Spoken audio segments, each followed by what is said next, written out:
Oh, we're back. Hello, Copa. Hello. Hello. Oh, hold on. It's been so long. I actually forgot last time. Mm-hmm. Ah. Powerful. Yes. So powerful. Ah, no. Hold on, I have to look something up. Comrade in the chat is saying that apparently, like, rabbit pets are illegal in Queensland? What? I mean, maybe in specific, like, conditions. That's crazy. Yeah, it says here, pet rabbits are banned in Queensland. It's an offense to keep any variety as a pet. Why, though? I mean, they are actually, I was gonna say obviously they're a problem, but I don't know if you know that. No, I mean specifically like as a pet, because like I assume like it would be different like farms and stuff like that might be different, but I mean especially like as a pet specifically. I could be mistaken, but I believe like rabbits are like an invasive like animal in Australia. Isn't it the same with cats? Yeah. Then but, why are like, cats not banned? It's because it's not a problem. It is a problem. It is actually a well-known problem to like the populations of birds, especially. Okay. Well, I mean, we haven't banned them yet. We'll get there though. We'll get there. Okay. But yeah, that's interesting. Didn't know that. It's crazy. No, see, he said the real explanation. Australia is still bitter from when rabbits ate all the crops. That's the real reason. Yes. That some farmer got upset about the crops. Not that they're a danger to the environment. It's somebody's business. Yes. Yes, they must be stopped. Ah. They're in cahoots with the emus. Yes, that explains everything. No. But yeah, it's crazy. But yeah, because Iceland is saying who could ever ban sweet friendly cats? I mean, again, cats do eat birds when you let them out just roaming around. So that's why it's recommended to keep your cats indoors or like in your own like backyard, but not just let them wander around. In general, all around the world, that is recommended unless you specifically need a cat to like, you know, keep rodent population in check or something. But like that's specific areas then do that, and most areas don't need that. Just saying. Okay. Well, we're back. We're back to progress the MSQ. I can't remember why, but okay, I believe the current goal of the MSQ is we're trying to track down the God, what's the verbiage I'm looking for? We're trying to track down not the sellers, the distributors of crystals. Of crystals, yes. There's an underground crystal trade going on right now. There's like the black crystal trade, and we track them down to Alamigo, right? Little Alamigo. And apparently what they're doing is they're stealing or they're getting crystals from Ishgard, and then they're giving them to the Beast Tribes. Yes, to get the Beast Tribes to summon their primals. Yeah. Basically, there's like a group of crystal smugglers. We're trying to find them. And also, apparently, we're supposed to be assassinated, which we know for reasons unknown to us. What? Don't you remember?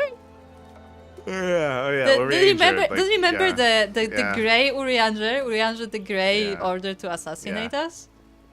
Yeah, that's it. So, and for some reason we saw that. I don't know why, but we did. For some reason we saw that, and also he was in his evil Urianger outfit out in the open. Yeah, Urianger the Grey. That's what at I'm the saying. Waking Sands. Yeah. He was just there with the Black Brotherhood, also out in the open at the Waking Sands. It's fine. Because that makes sense. That makes sense. Do you remember? For those who didn't watch the last episode, we had a lot of rants about a lot of things in Final Fantasy, and Urianger was definitely one of them. About how he changes clothes daily, and nobody just notices. You know, just normal. No, we don't know. He walks into his bedroom, he changes clothes, and he walks out. Then he walks past like 20 people up the stairs. Yeah, and everybody finds it normal. The balcony. Yeah, because he does it all the time. Yeah, that's why it's normal.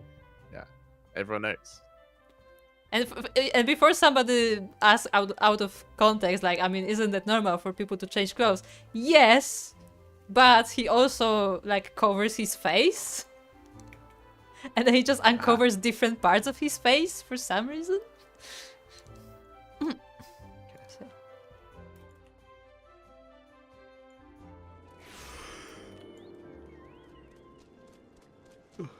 Okay. A bunch. How was Souko here before us? Because it's Souko. Souko just knows. Yeah. You don't need a better answer than that. It's just Souko.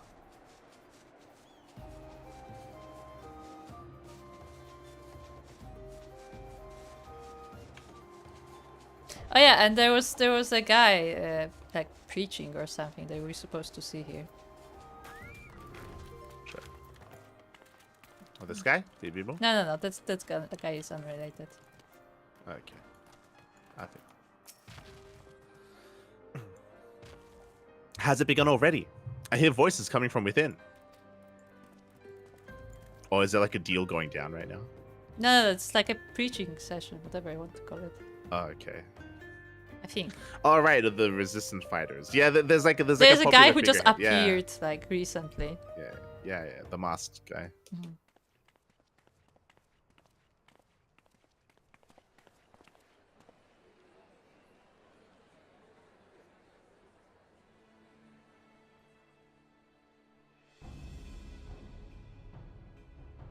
Brothers and sisters, 20 years ago, Alamigo, our home, was claimed by the Garlean Empire.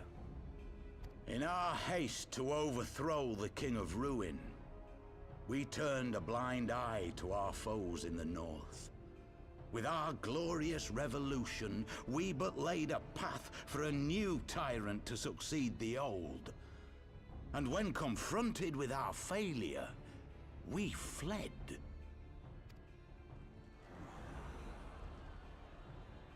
Not a day goes by that I do not think of those we left behind. Think of them and feel ashamed. And I know each and every one of you feels the same.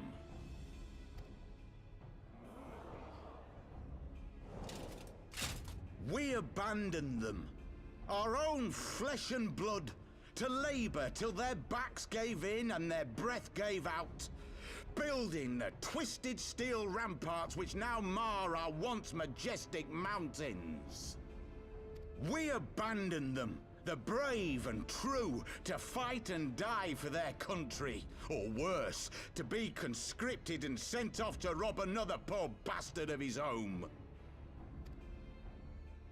We abandoned them, the meek and powerless, to bow and scrape when the Garleans pass, to sully themselves that they might live to see another day of misery. The Black Wolf may be dead, but a new Imperial Viceroy reigns in Alamigo now. A beast, not a fraction as merciful. You all know the Eorzean Alliance will do naught to oppose him. For all their promises and platitudes, they will not act if there's no profit in it. Only we can free our brothers and sisters from the Empire's tyranny, my friends. Only we have the courage to stand and fight. They have imprisoned us. They have enslaved us, and they have murdered us, but no more! Blood demands blood, and the Garleans shall pay for every drop they have spilt upon our lands.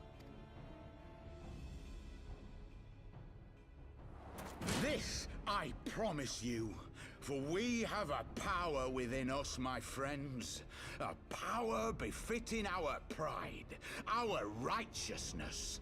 Only join us, and we shall grant you the means to unleash it, and together we shall see the Alamigan standard raised over the mountains of Gia Albania once more!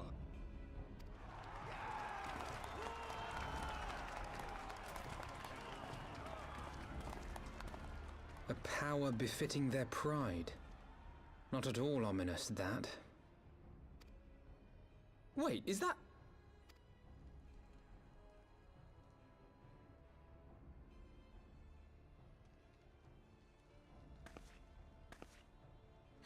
What are you two doing here? I could ask you the same thing.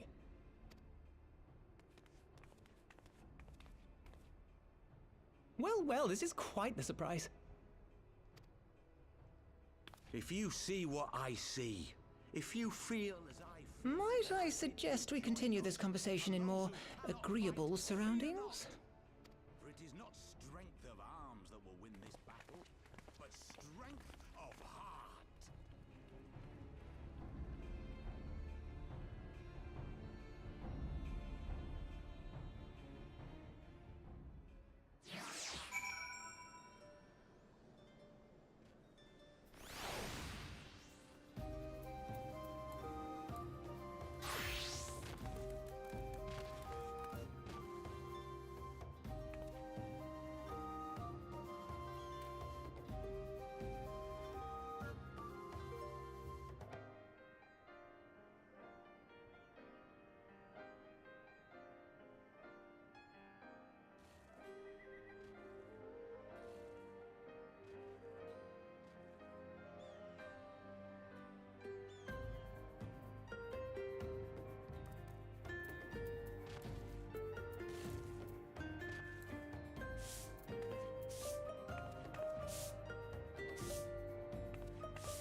Hello, Coppa. Hello. Did you have any thoughts as a corgi? So what? That's a Shiba. Excuse me. Shiba. It's all a dog. Wow. So firstly, what happened to old man Papalimo? True. Yeah. True. He like over the time he was in Alamigo, he got like 30 years younger.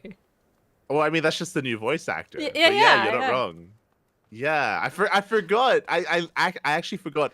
Papalimo, he's meant to sound like an old man. Yeah, he was like an old man. Which is meant to be part of his charm. True. Yeah, where he's like the like old and cranky kind of thing, kind of person. Yeah. God. God damn. God damn. Yeah. Anyway, what I was saying to the stream during the speech was it felt weird. It felt weird because once again, we were discussing it before when it came to like the range of the talents that the agency is using when it comes to the voice actors for the game. And for some reason everyone is British. Yeah, which is fine. That is true because they just hired a British agency and they all just speak with British accent. Yeah. Yeah, which is fine for Ishgard. It's perfectly fine for Ishgard. It's perfectly fine for the Empire.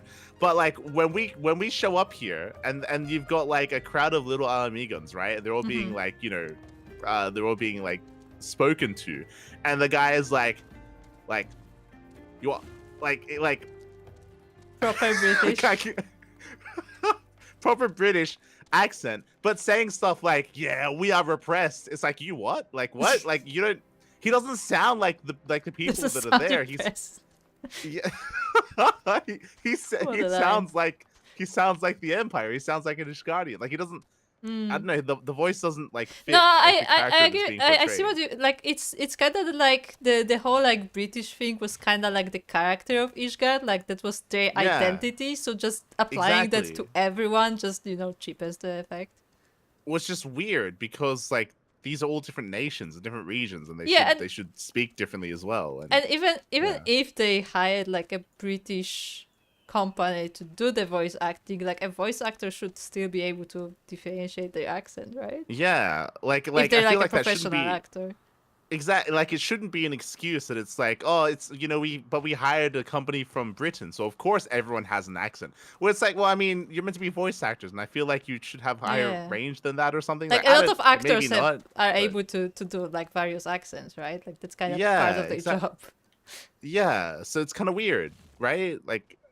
Like maybe we're speaking too soon about it, but like, is literally everyone in the game now gonna have like sounds like it. When we finally get a voice of like someone from OK Vundo, are they gonna speak like in a British accent?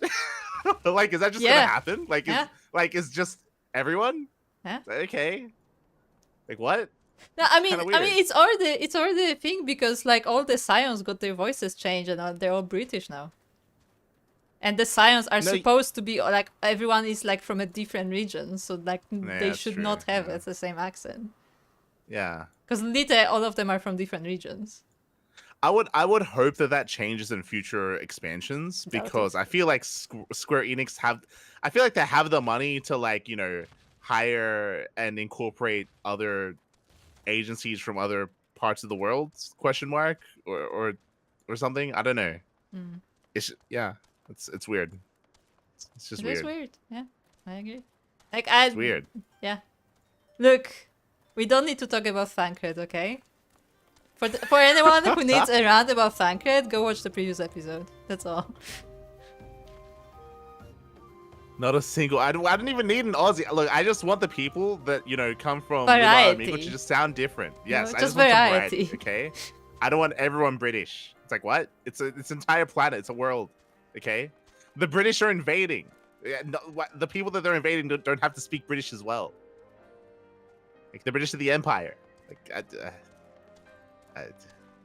I mean, the British were the. This is the thing, like in Realm Reborn, whatever. Like the Ishgardians were the British, like because like the whole like structure of the houses and stuff. Like it was also kind of modeled after the British. Yeah, that made sense that they had the Yeah. British accent, but like no, everyone is British, so no one is. What? Yeah, it's just weird. And I think that's why the new voice actor for Raban bothered me. Because he had a more distinct accent, which made sense because he's from the desert. Yeah, he's from Alamigo. Darker. He actually is an from Alamigo. Yeah. So when they made him British, it just felt weird, and now it's just everyone. It's just everyone. Everyone's British. We're all British now. We're all British now. The Empire's already taken over. It doesn't matter. They're here.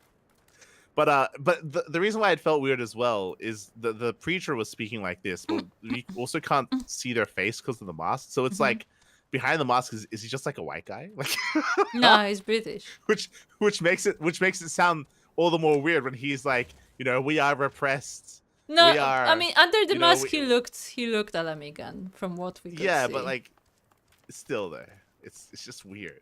It's just weird. It is. It's all weird. No, I agree. Like there should be variety in accent, and the fact that they kind of stripped the characters from that is sad. Yeah. Like voice actors from Britain, that's not a good enough excuse. I feel like yeah, it's crazy. Anyway. It's good. We'll see. Also, I will say one positive note on the whole cinematic. I like the sounds of the armor. As silly as that is. I like that the armor had sounds. Yeah, that was nice. The armor also felt odd to me because I feel like this is not the climate for that kind of armor. It's not, but he had an armor and the armor made noise. It made sense. The armor also made it feel like he was a foreigner as well, in my mind. Same. I mean, because it felt like he was out of place. It said that he came out of nowhere. Like nobody remembers him being there. Like no, he just which is also appeared. why it's yeah, but he's also saying stuff like like we and stuff like that, like which is what's bothering me. Look, we don't need to get into that.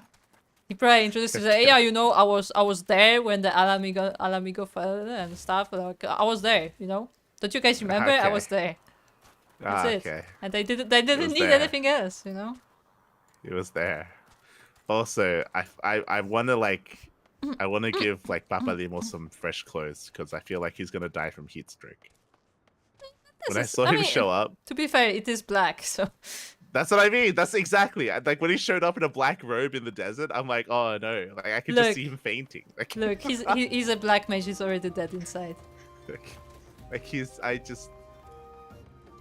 can see him sweating from here. Like he's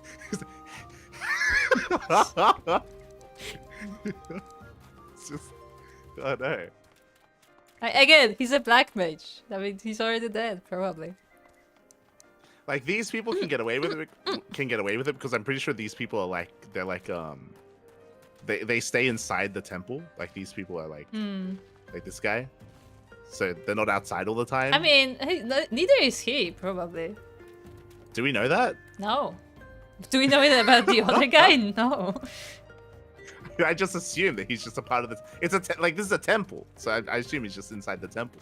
But I mean, it's ruins of a temple. Yeah, but they have like an inside though. Sure. Alright, speak to Papa Lee. Mayhap it's my imagination, but you seem rather more rugged and world weary than last we spoke. And you seem quite younger than last we spoke. Yeah. You sound like you've de-aged 100 years.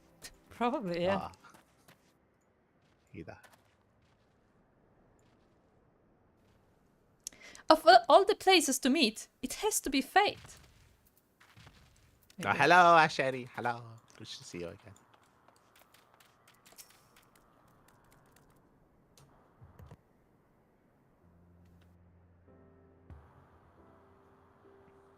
Words cannot express how glad I am to see you both alive and well.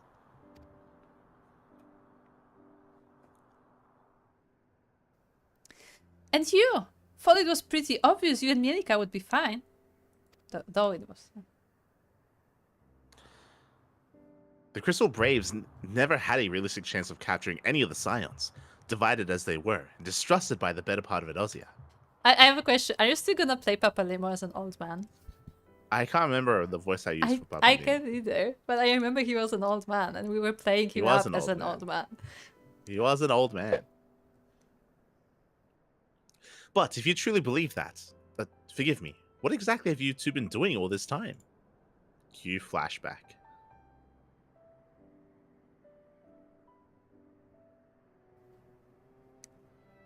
Repaying a favor. After the banquet, we had no choice but to flee Ul'dah, and we would not have been able to do so without the aid of some old friends from the Resistance. That's right. They smuggled us out of the city and sheltered us in Little Amigo, all at great risk to themselves. Obviously, we couldn't let that go unacknowledged, so we offered to help them out with their operations for a while. When we learned the Scion's exoneration, that Lorito had severed all ties with the Crystal Braves, and the General Raban had been reinstated, we resolved to make contact. But having long since discarded our link pearls as a precautionary measure, our options are rather limited. Can link pearls be traced? What? I mean, Wait, what? Look, maybe the new edition of link pearls can. Like, I don't know which models they have. Can we hack link pearls? If we can display images of them. Right now? But here's the thing. This is the first in-lore explanation we have of somebody not using a link pearl. Yeah, but it never makes sense otherwise. Like here, it makes sense because they're saying because they were being hunted, right? Yeah, but that's what I mean. This is the first time somebody actually has a legit reason not to use a link pearl. But this means that it's possible to listen in on other people's link pearls. Then why don't we do that?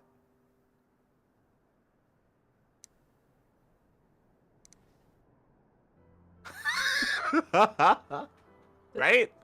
That's what we're being told right now, right? Yeah? We're being told that apparently it's possible to listen in on other people's link pearls. Otherwise, why get rid of them? So then when we're looking for people, why don't we do that? It's not nice to listen to eavesdrop on people. It's not nice. Yeah. It's not nice. Yeah. And, Yeah, scions are true. nice. We wouldn't do anything that would be like against the norms, ever. Okay. Okay. Okay. To make matters more complicated, we were embroiled in a delicate operation at the time, leaving me with little choice between trust a letter to a courier. I gather from your puzzled expressions, however, that you never received it. He actually sent a pigeon. Huh. To be honest, we thought this might happen. While the masks are happy to let the refugees spread the word within the community, they're pretty strict about communicating with outsiders. Oh, and we also heard a rumor that the Griffin doesn't want us meddling in his affairs. The Griffin mistrusts the Scions of the Seventh Dawn. Curious. It is well known that we are no friends to Garlemald. One would think the man we saw beseeching all and sundry to join his cause would welcome our support. I should say that man you saw was not in fact a Griffin, but an impersonator, and a talented rabble-rouser to boot. It would not surprise me if he were responsible for the majority of these public appearances. As you may have gathered, the Griffin is an extremely cautious and distrusting man who has made every effort to conceal his identity. Even when we participated in a raid under his direct command, we were not permitted to approach him. What, you raided people? Apparently. It's hard to know what to make of it all. The secrecy, the impersonators, the masks. Says the person in the mask. Yeah, I mean, that's the joke. What? It's not as if I'm making all of you wear one, and mine only covers half of my face. It's completely different. Anyway, when we heard the Griffin was due to give a speech, we thought it might be a good opportunity to get a better sense of the man behind the... to get a better sense of the man.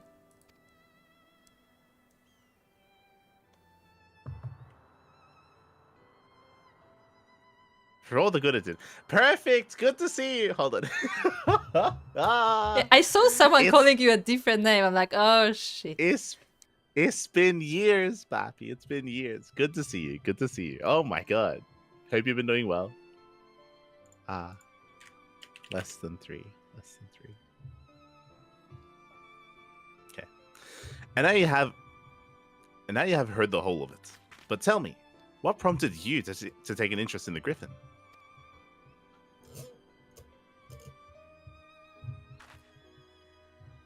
Summoning? You're not serious. I can't believe it. The Resistance would never even entertain such a ridiculous plan. But the Griffin, well, that man is an enigma. I cannot say with any confidence that he would or would not do.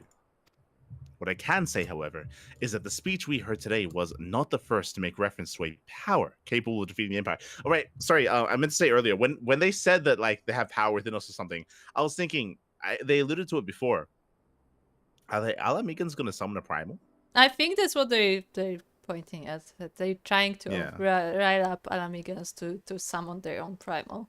Which, as we know, they have one, which is Rao. Yeah. The Moss have made many such claims of late. I confess, I had assumed it to be mere bluster, but in the context of the shipments of which you spoke, it is not impossible that they are alluding to a primal. There you go. Whatever it is, we'll find out together. And if anyone tries to stop us, they answer to me. Indeed. That is, assuming you'll have us.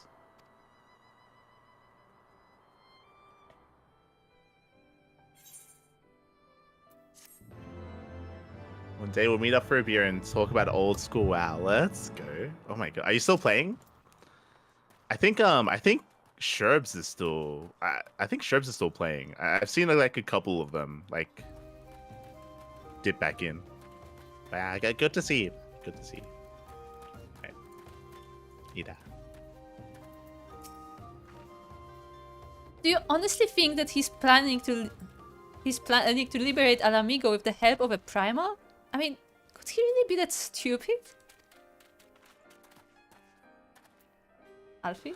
In retrospect, their tale is not so surprising. We had reason to believe that they had escaped with the aid of Ala Mhigan refugees after all. Still, Tataro will be delighted to hear that we have been reunited. Once we had attended to matters here, of course. Okay, Papalima.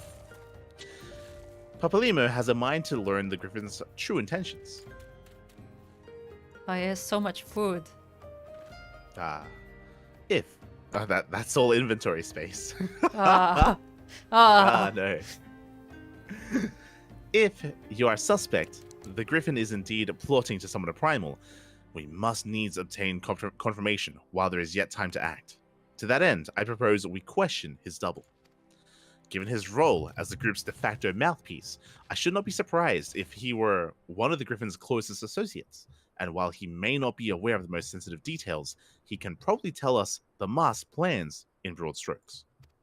Like the man whom he impersonates, however, he is wary of outsiders. He will not expose himself without a suitable incentive. My plan is as follows. You and Alfino will pose as adventurers fallen on hard times, inspired by his words to take up arms for a noble cause. Ida and I, as members of the Resistance, will recount tales of your past achievements and testify as to your usefulness in the struggles ahead. With our enthusiastic assurances still ringing in his ears, he will decide to welcome you in person, and we will arrange a meeting. You will need to look the part that we might maintain the charade, until we have him cornered at least. Here, this should be enough to purchase suitable garments from Tailbot, and to have him rub a respectable amount of dirt on them for good measure. Any questions? I have a question.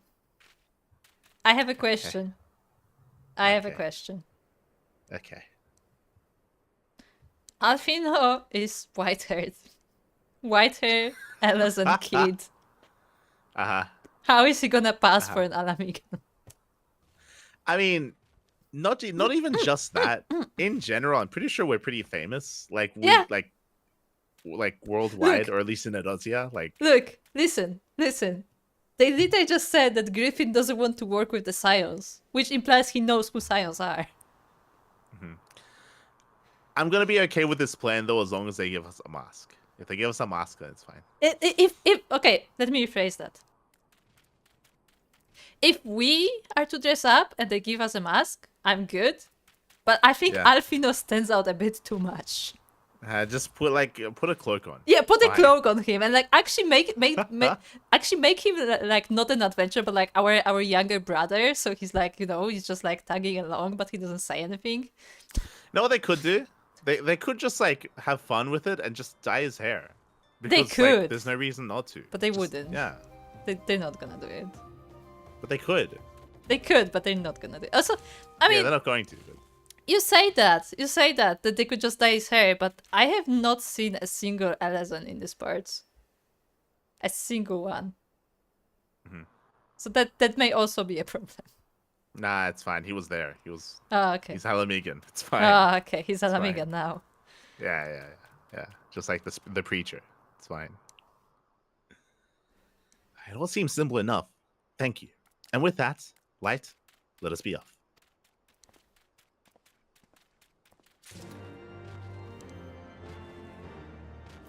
Do they have anything to say? Let's go. Hold on. Sherp still plays. Same with Leg, Gob, Skank, and Day. Come back. I'm not coming back. Perfect. I don't have the time to raid, Papi. I'm not gonna come back to raiding like before. I'm too busy. But I appreciate it.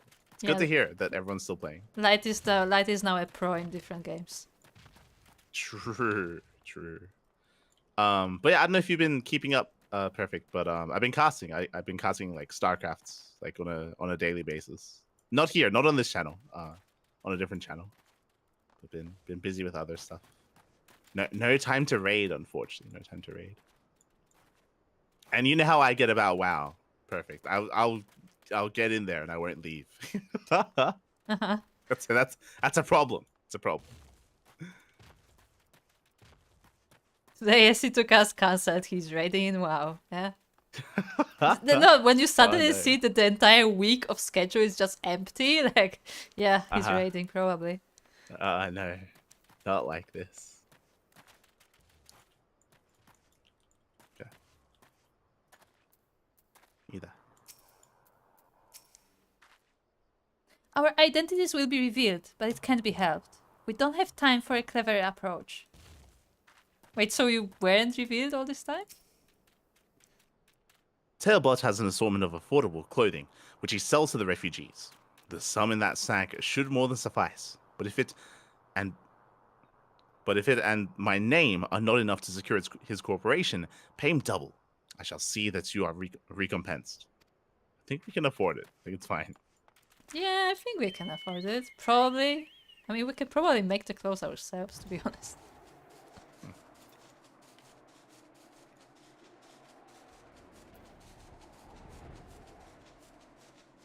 Assassin 2-hour raid. How many days used doing quests, grinding for consumables, repair? Don't worry about it, Icedown. Don't worry about it. But true, also. Feels dailies, man. Remember when they said that we're gonna get rid of dailies? Then they added like world quests to farm like ancient power and stuff like that. Mate. No. Anyway.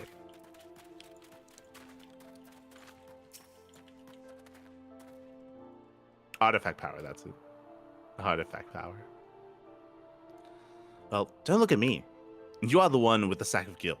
And you do have that sack, don't you?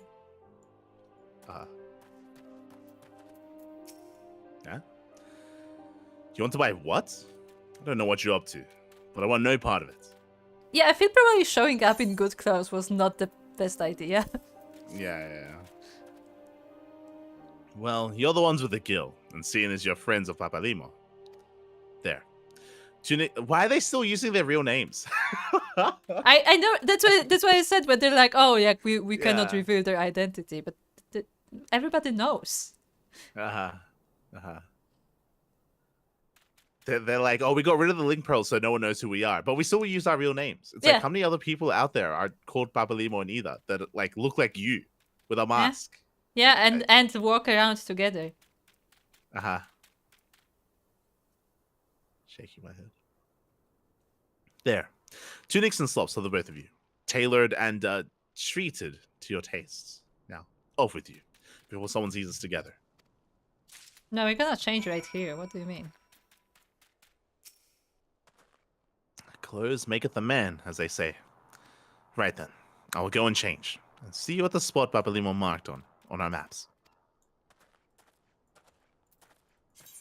1, 2, 2 anyway. Stay away. You can get out of it, perfect. Get out of it. While you Come still to can. Final Fantasy. I'm sure I that's believe better. in you. Come with me, Pat. Come with me, perfect. We'll escape together. Take my hand.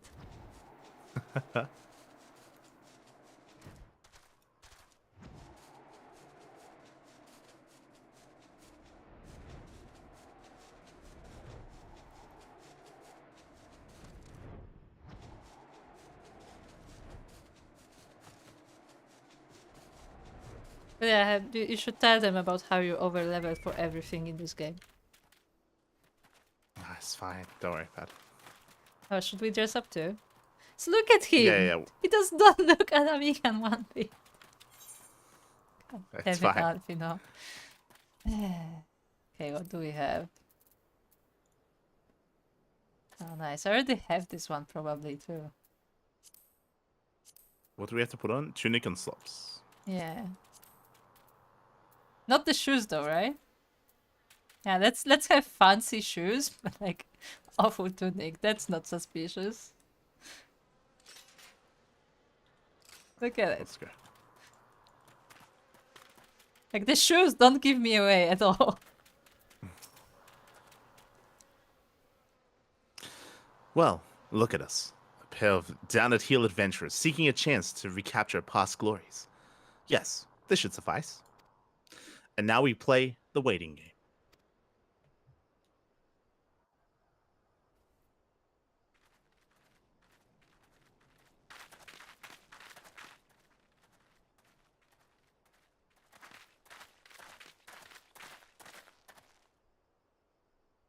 My thanks, comrades. More British.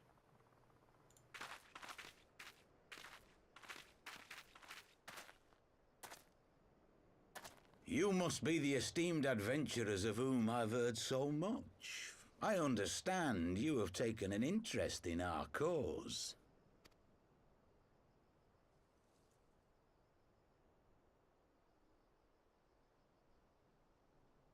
A great interest, you might say. Your words have certainly made quite an impression on my friend and I. The Resistance has long, and some would say wisely, avoided open engagements with the Garleans, but you and yours seem confident against the world in arms. I can only assume you have good reason to be so bold. Why, one might even think you are planning to summon a primal. Because that would do much to explain the sizable shipment of crystals you recently received from your smuggler friends, whom our Ishgardian allies have since detained, lest you wonder.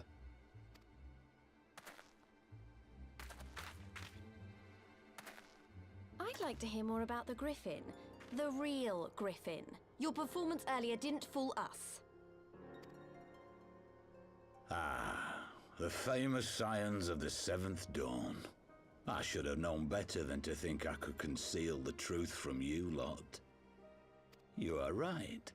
I am not the Griffin, but I speak with his voice, and it was at his behest that we procured those crystals.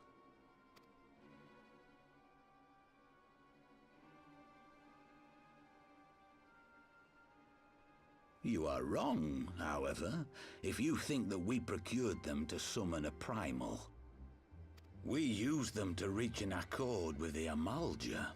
In exchange for crystals to summon their god, they will aid us in the fight for Alamegan liberation.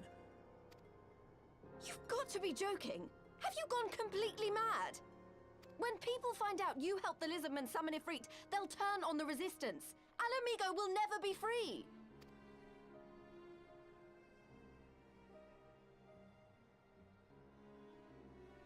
This isn't a fairy tale, girl. We don't have the luxury to play at being honourable heroes. It's because the likes of you wouldn't sully your saintly hands that Alamigo's been under the yoke for the past 20 years. But the Griffin won't stand for it, and neither will we.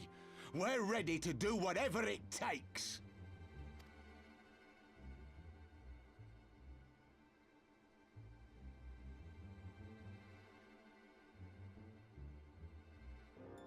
What proof do you have of this arrangement with the Emulger? What? Aside from a lack of crystals? None. But the beastmen have a great big pile of the things if you fancy looking. You might want to hurry, though. It'll not be long before they summon their god.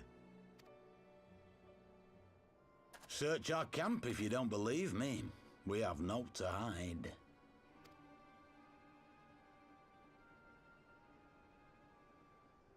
If there is a cache to be found, Ida and I will find it.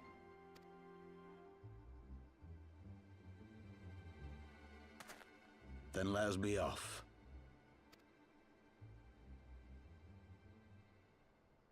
Are you perchance the Warrior of Light?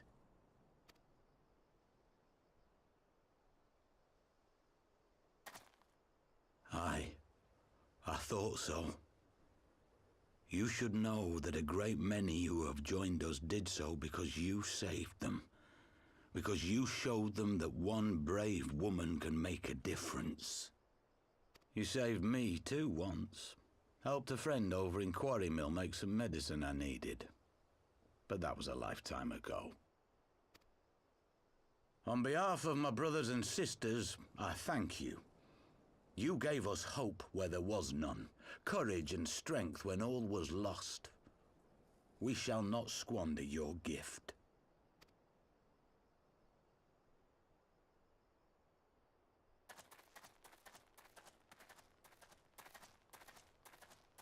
I know that look, Ida, and I do not like it. You cannot seriously be contemplating taking up arms with that band of cutthroats. I just...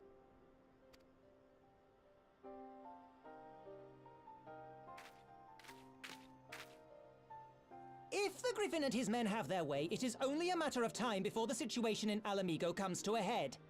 Your homeland's future teeters on a knife edge, and any reckless action, however small, could have irrevocable consequences. You mustn't lose sight of that, Ida.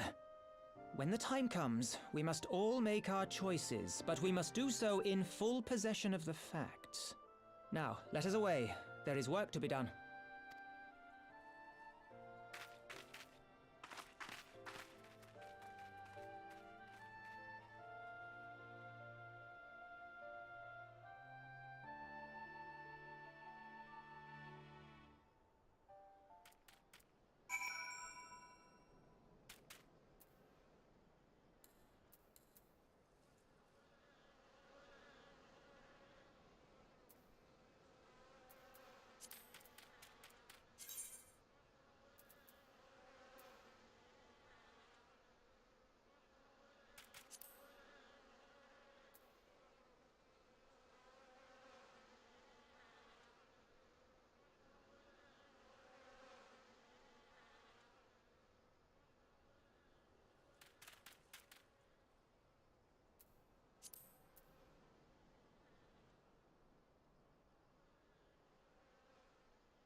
Are we back?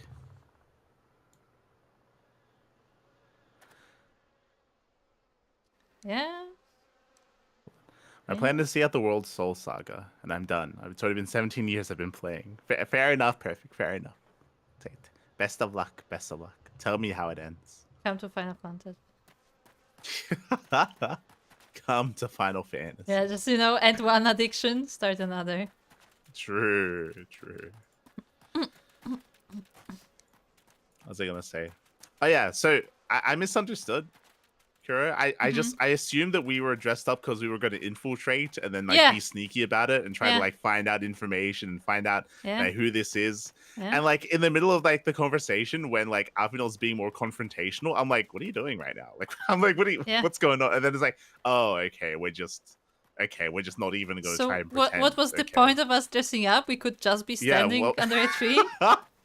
What was the point? There was no point. There was no point. There's actually no point. There was literally no point because we are all alone and they just let him straight to us. Yeah, it's just weird. What? So bizarre. This is a second time in Final Fantasy XIV that you dress up to infiltrate a group, and the first time it actually mattered. Because you were infiltrated a camp of refugees something, and you were getting a false profile, whatever the fuck that was. Here it made no sense. Yeah, I also don't understand. I don't understand. I don't know. I was gonna say I don't get why we haven't gotten involved yet in this conflict with Little Alamigo and the Empire. It seems important. It does seem important. But at the time, I guess, especially with the first expansion, we were focusing on, I guess, more important things. Truthfully, we were dealing with the Empire, right? We were dealing with the Empire, and there was other stuff going on with the Primals, right? For Heavensward, it makes sense just because we were cast out, right? So we had to do our own little side quests, which I liked, with Heavensward. But now that we're coming out of it, I feel like there's less reason for us not to help in some way, right? Not necessarily joining this group because again they're showing that they're a little bit more radical, but I feel like we should be getting involved in some way. It's weird that we're not right now because I feel like we should at least know what's going on. Yeah, well, especially right now because I feel like we're a little bit directionless. I feel like we don't really have a proper goal. We're trying to figure out what's happening with the Warriors of Darkness, right? But it still feels kind of vague. Yeah, it's not exactly clear. I mean, it's not exactly clear. At the same time, we have a clear traitor leader in front of us, and nobody does anything about it. Well, because we're literally still talking to Oriange like nothing happened. Yeah. Also, I didn't fully understand why they're not making their own primal. They said, we're willing to do anything to to fight the Empire and get our way. So we're so you're making your own primals. No, we're gonna give our crystals to the Amalja, and then so they can get their primal and help us. It's why don't you just make I your see own? two problems with that. Firstly, isn't the whole thing about primals that they just take people? They literally control people and eat them, in a sense. They eat their souls or whatever. So wouldn't another faction having a primal and you not having one just be a liability for you? That's just disadvantage for you because they literally can just eat your tribe and not care about it. And secondly, I really liked what Papa Limo said, and I really disliked that there was no follow-up on it. Where Papa Limo is okay, so what proof do you have of that agreement? I'm are they gonna are the Amalja gonna backstab them or something? Yeah, they have no reason to. Yeah, they have no reason to work with them. Yeah, which is why it's weird that they're not making their own. Because it's just the Sylphids. If you remember, Ramu isn't necessarily an evil primal. his goal is to protect his people, right? And I would assume it'd be the same here. Like if the Alamigans, if they summon their own primal, yeah, kind like, of. I mean, it's Ralk is literally called the god of distraction. So yeah, but I mean, like that's all the more reason for them to use it, right? Like I don't know. Yeah, yeah. Right. I think it's really, I think really what it is that they don't want to put themselves in risk, in the sense that like, oh, we would have to like actually worship this thing. Yeah, but then they're lying. They're not doing everything. Yeah. That's it. Like, whichever side you take, like there's a hole in it. Also, I found it was a very interesting callback that they decided that the fake griffin is the guy we saved in the cave. Do you even remember that? No, vaguely, very on the vaguely. very beginning, like when we were questing in Gridania, in Blackshaw, like random side quests, there was actually I don't think it was a side quest, but there was in Quarrymill there was a group of Alamigan refugees who went all the way to the Blackshaw, to Gridania, because they're not very common there. And they said that they have someone who is like very sick, and and that nobody will sell them medicine because of reasons, because there were a lot of Elezens there, and Elezen don't like outsiders. And we went to hunt down some antelopes so they can like crush their horns and stuff, so they can cure that guy. And that was the guy in the cave. And that's who this is apparently.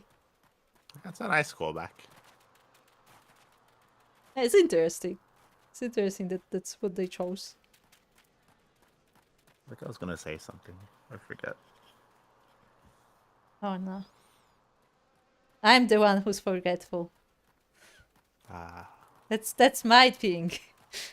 Ah, no.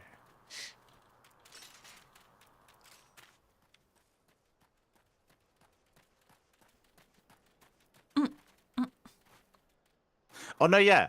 I like how like he immediately recognized us as the Warrior of Light. Yeah. And so the same thing, like there was no point in like dressing up. There was absolutely no point in dressing up. Zero. Okay. That's enough. Quarrymill, he said. Do you remember? I do. Forgive me, you cannot be expected to recall every name and face, and besides, not as if it matters. I think it was like Maurius or something about it. I've long admired how you live in the present, how you focus on the problems at hand, and always keep moving forward. Let's keep moving forward together, Light. We must find and secure those crystals. This is not a time for looking back.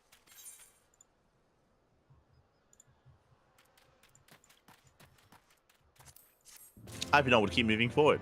Okay. I wonder who that is on the... I wonder. I have no idea. Anyone. It's crazy. Maybe it's Ida. It is. It has actually is Ida. It's like, this is what she looks like under the mask. That would be a we crazy twist. We never see the top of her head. Remember, she has like this thing on. I would love that. I would love it if it was Ida. But she would have to dye her hair constantly. That's the only problem. No, yeah, but that's fine though. It makes sense because you can dye your hair in game. True. It'd be good. But what about the ears? Don't worry about the ears. And the height. She's not very tall, you know. It's fine. It's fine. If we take the Griffin's double at his word, then the crystals are now somewhere within Zararak, ready to be put to use by the Amalja. We must apprise Alessay of all that we have learned. I will join you both in Little Alamigo after I've changed. Okay. I like how he makes it sound like he has to go like behind a tree or something. Yeah, he actually is very ashamed. Like he's very embarrassed. Yeah. He needs to find an appropriate bush to do it. Yes, exactly. So Souko saying Ida the first Fantasia addict. I mean, yeah, we have Fantasia in the game, literally. True. And it's been confirmed to be a lore thing. Like, it's not just like, you know, an item. Like, there is actually a side quest that confirms that it's an in-lore thing. Oh, look, he finally got here.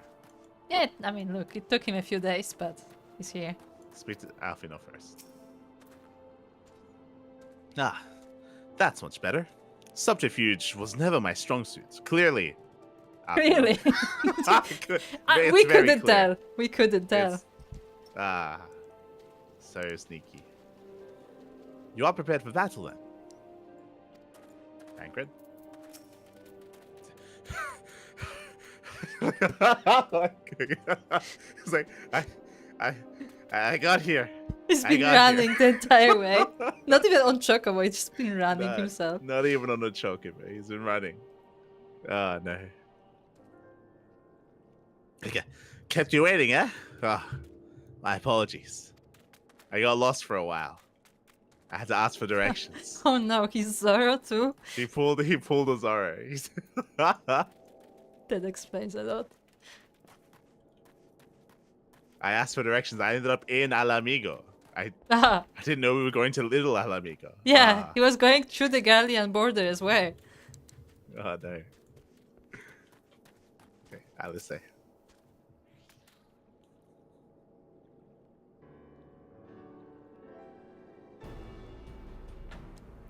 No, the Thankred has finally arrived. Mayhap you could share your latest findings.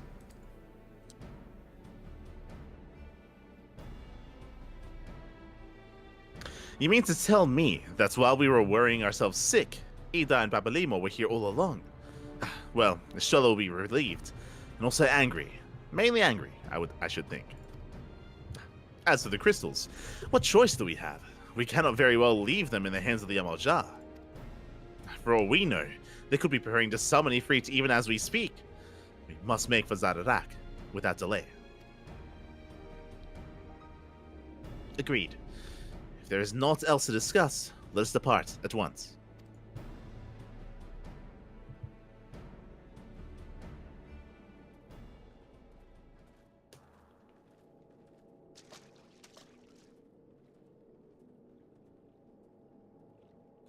And so they go forth, in accordance with Griffin's plan.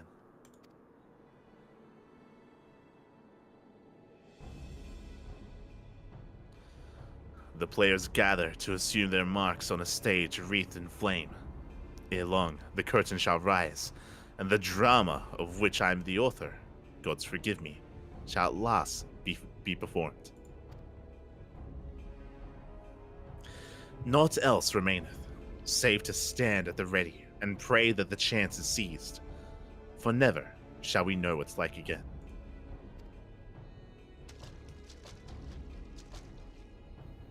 I'd like to think that he's also sweating profusely because he's in a black robe and a black outfit, black everything. No, he's not, because we're in the middle of the night, so the desert is actually cold. Actually true. Actually true. He's lucky. Yeah. It's lucky that he's here at night. Also, he said gods forgive me, but if he plots with the Ashians, shouldn't it be just the one god? What's his name? Zenith? Not Zenith.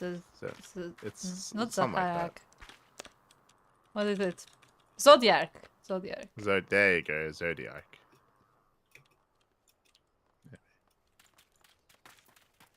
Alice. All seems calm here. Is it possible that we've been deceived? I want us to be deceived.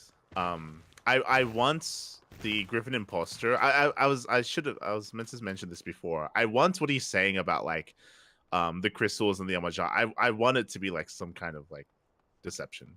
I think that would be nice. No, honestly, I wouldn't mind if the fake Griffin actually believed that Amalja are gonna work with them, but the truth is that they never actually agreed to the deal. Or they agreed, but they don't really care. And it would add to it that the real Griffin knew that this would happen, but told them to do it anyway. You'd think there would be more obvious signs that something was afoot, but if anything, the place seems quieter than I remember it. I have a bad feeling about this. Okay, Alfino. Let's continue standing in the open. I confess, I expected a warmer greeting. But we must not jump to conclusions. Not until we have braved the battle of the embers. We must be ready to engage the enemy at any moment. If you would make any final preparations, pray do so now. I shall await your signal. Oh, several cutscenes. Does this mean we have to leave the party? Probably. Yeah. Also, proceed. The moment it says you should like take your time, I'm like, oh, this is gonna be another like 40 minutes of cutscenes. Yeah. Remember that? Yes. Okay, hold on. I'm gonna eat an oyster. Oh, true. Let's eat. Hold on. What do I have? This I need. I don't have anything good. Gonna summon my Quacken. I don't think you will need that. Those are tenacity. Those are spell speed. Also, hello, Bodrick. I noticed Bodrick earlier. Good to see you. I guess I'll eat a cookie. Yeah, sure. Let's eat a cookie. Also, the gear maintenance manual. Excuse me? Seal allows. I don't know why that would matter, but let's do that too. Let's just get all the bonuses while at it. Okay. I'm probably gonna have to deafen in the middle of this. Probably, yeah. And probably we'll be out of sync, so... Well, yeah, we will be. We will be. See you on the other side. Proceed. Yeah. Proceed.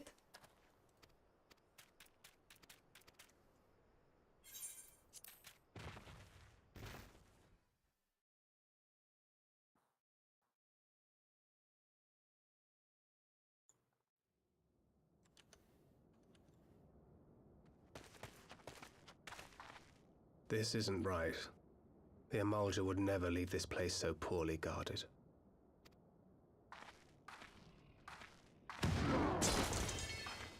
Not willingly, no.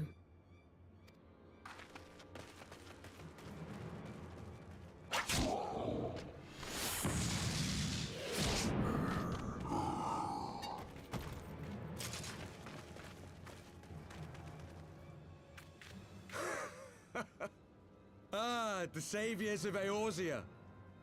Slow as ever.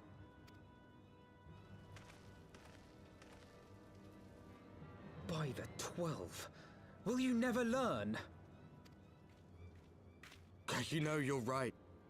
Mayhap it is time for a change of tack. Killing primals, tormenting beastmen, hastening the birth of a new god.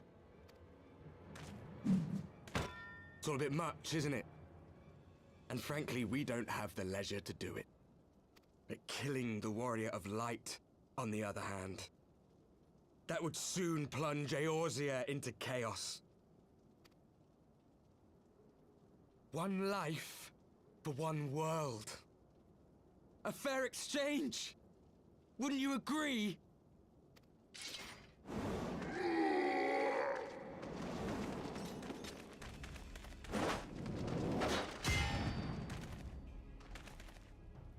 Lest you forget, you've more than one opponent.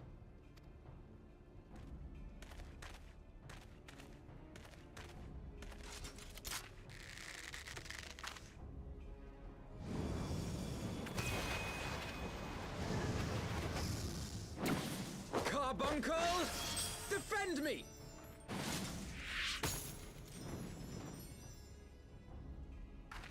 I sense you will offer more than mere target practice, unlike your sister. Alize!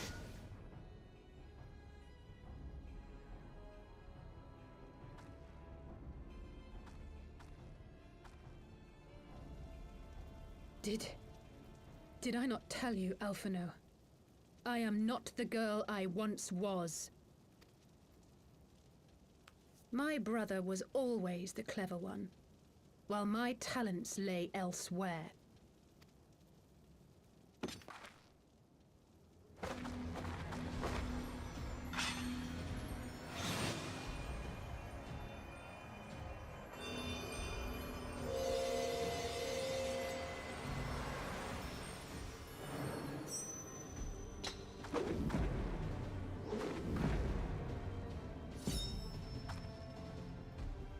Eorzea's blade of light once stood by my side, now I shall stand at hers and defend this realm with all my might.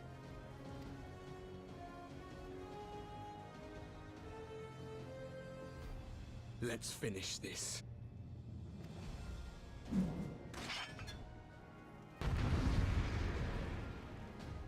I love the zoom at my face and there's just a ball.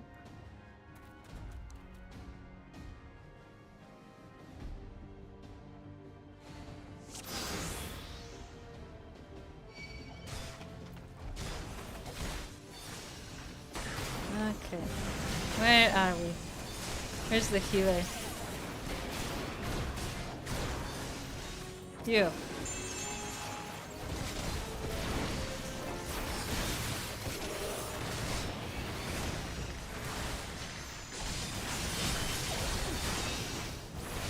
shall fall soon enough.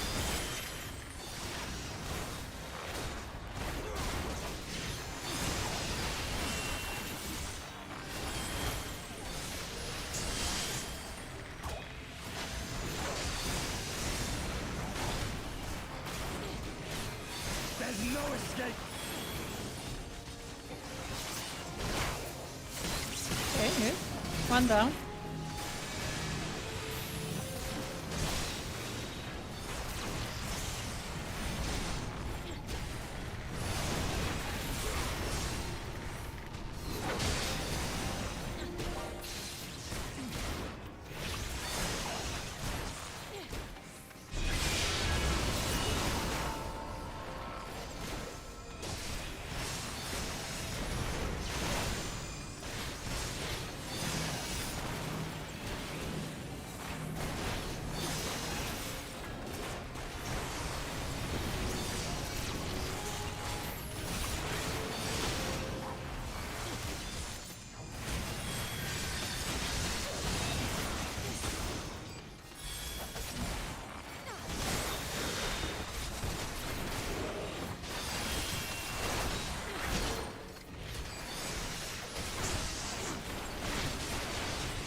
No more games!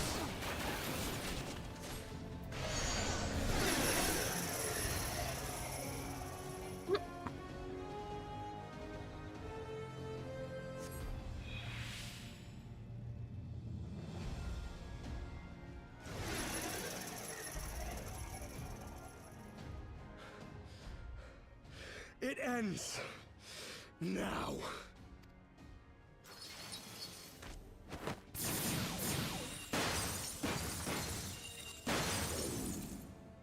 What? The chains!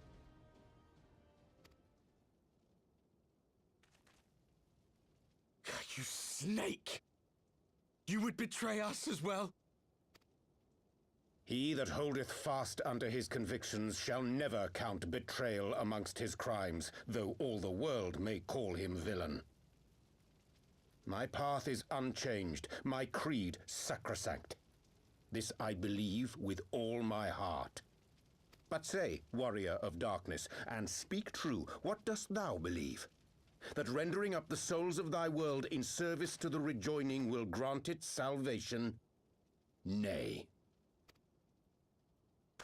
By the 12! Oriange!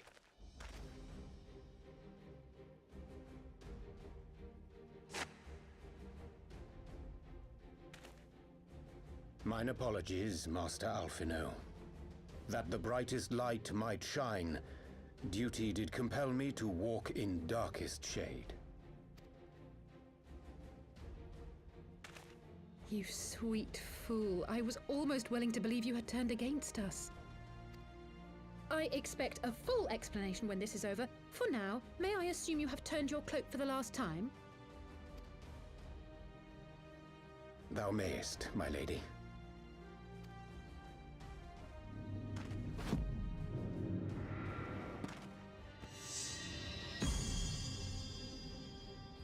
By thy leave.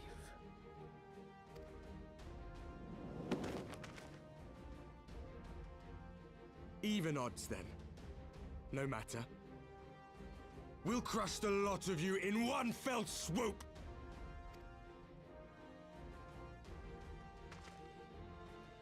Understood.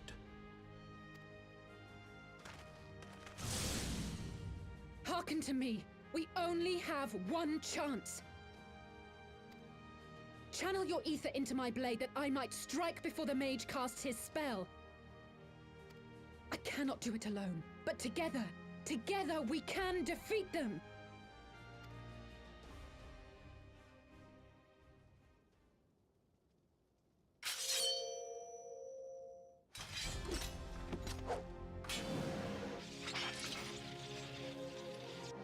Make ready! They come!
Ether!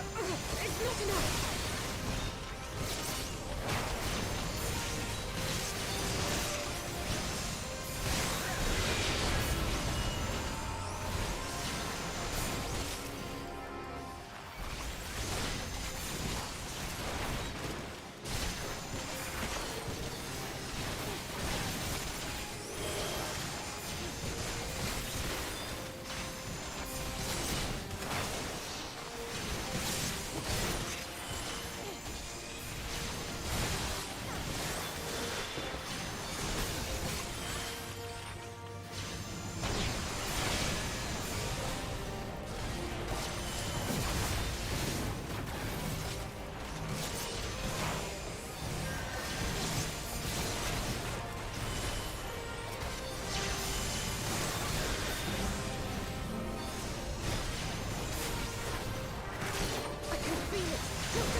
Come, with this blade I banish the darkness. No. Not like this.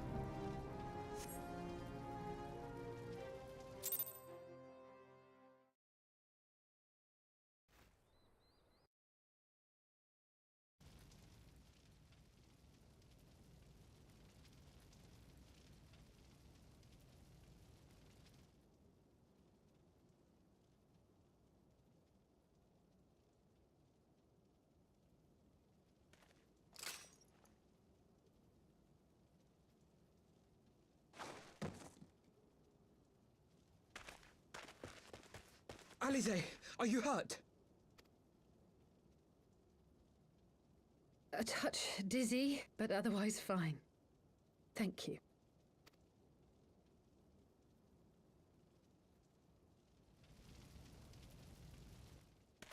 And there you have it. Our friend is too stubborn to die.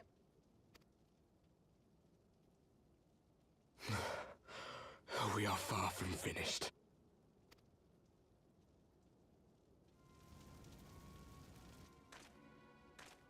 Or have you never considered how we came to this world?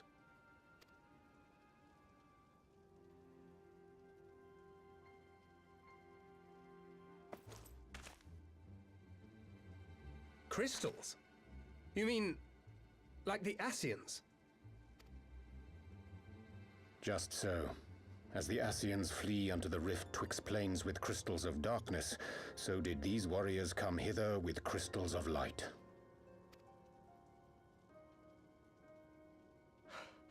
Eloquent, as always.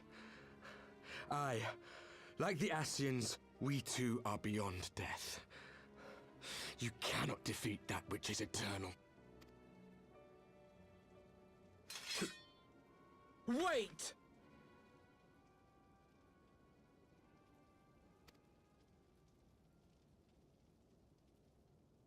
Such methods as the Ascians employ require the renunciation of the flesh. You would have had to...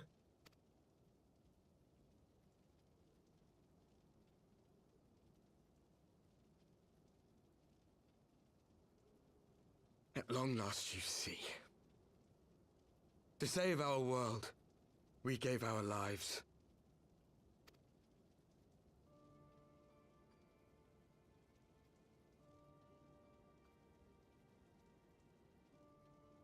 We were just adventurers trying to make our way. An odd job here, a favor there. We never aspired to be warriors of light. But word of our deeds spread, and soon people were calling us heroes. They placed their hopes and dreams on our shoulders, and bid us fight for all that was good and right.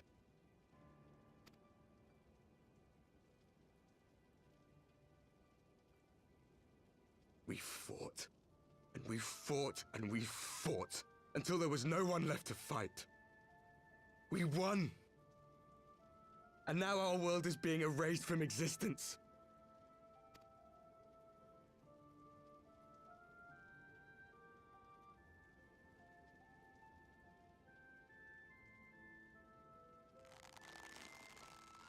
We did everything right.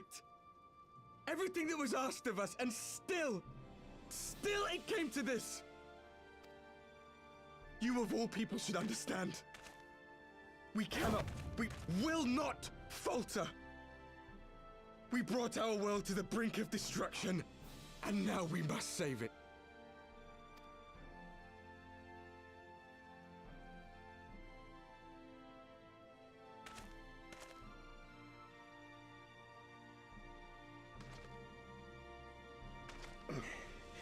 I've died before, Arbet. I'm not afraid to die again.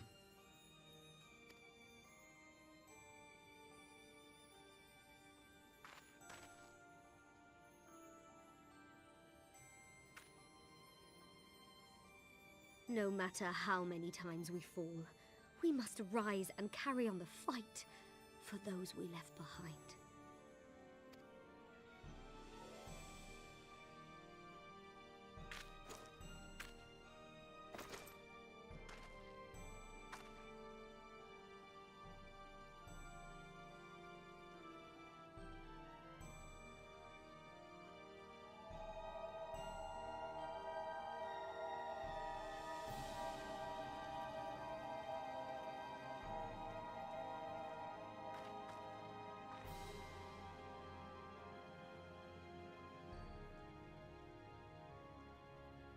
to have known the depths of sorrow and embraced the highest sacrifice. Nonetheless, Master Louis-Sois, guide my hand, I pray you, as fate's thread spinneth upon this most capricious spindle. Quickly! Thou must needs invoke the power of thy crystal.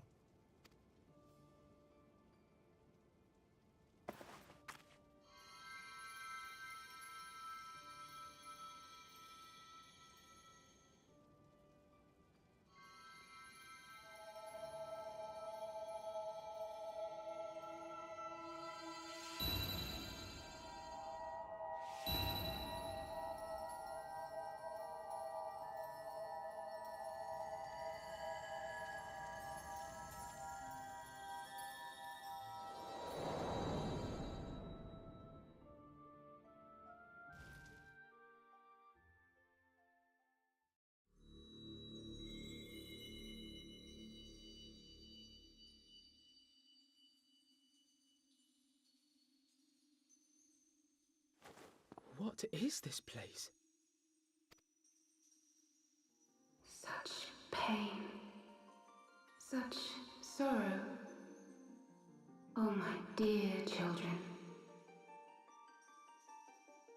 It can't be. Mother Heidelin, hearken unto your children's plea. From two worlds do we gather, and from two worlds do we offer a bounty of light. In this desperate hour we do beseech your intercession. We beg an audience with the word of the Mother, with your chosen Minfilia.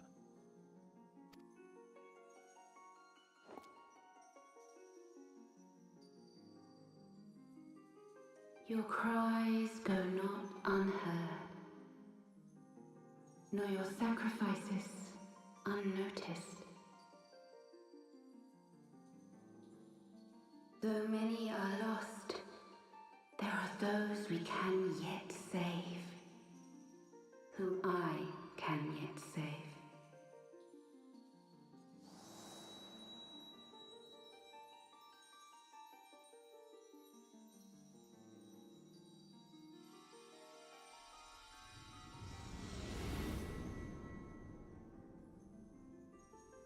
Minfilia.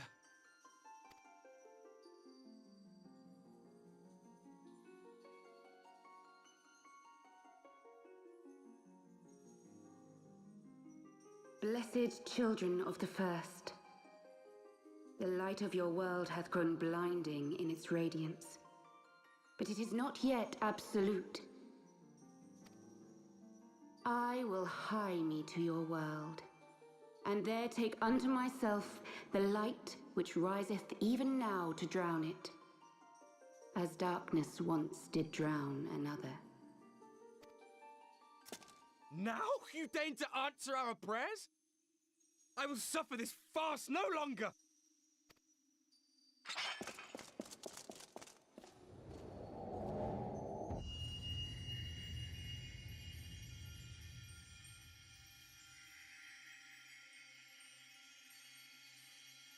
As the Ascians must serve as instruments of Zodiark's will, so too must others carry out the will of Heidelin. But for the boon you have granted her, she has grown strong enough to set me free, that I might serve as her emissary. Your suffering, your sacrifice, your supplications, she has heard all. We will not let the first fall to light.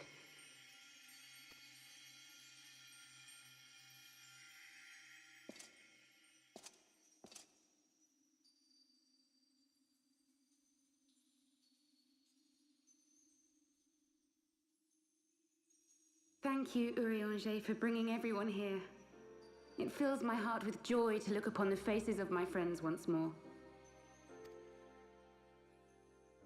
In taking you unto her bosom, I knew that Heidelin had bequeathed to you a sliver of her grace, granting you strength long sought.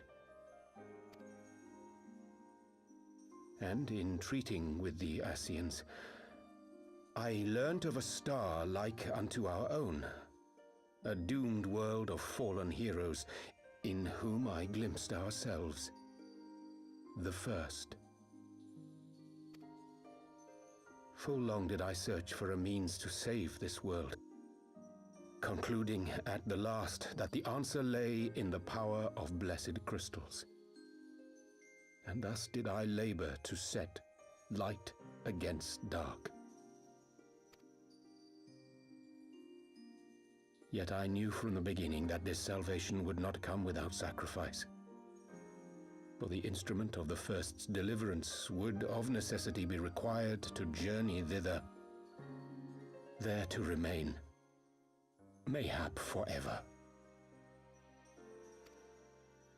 You orchestrated all of this, not to save her, but to send her away!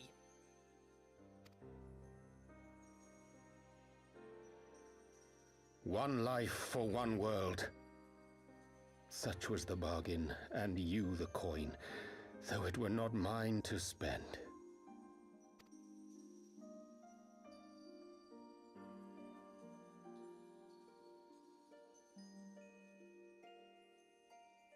Have we not walked together in the light of the crystal, and at her bidding borne witness to the joys and sorrows of this land? Each and every one of you knows my heart. If this be the price I must pay, I pay it gladly. You would go alone, then? My dearest Thancred, you who have ever watched over me, I am truly grateful for all you have done on my behalf, as would my father be. Your kindness, your compassion, your love. These are your gifts to me, and our gifts to them, forming a bond which transcends time and space.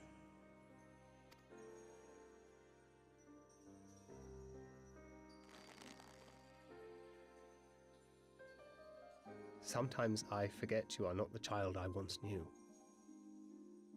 Make me proud.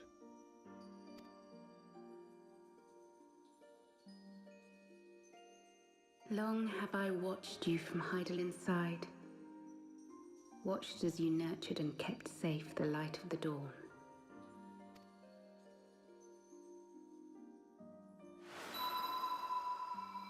The dark recesses of the world hide untold secrets and dangers.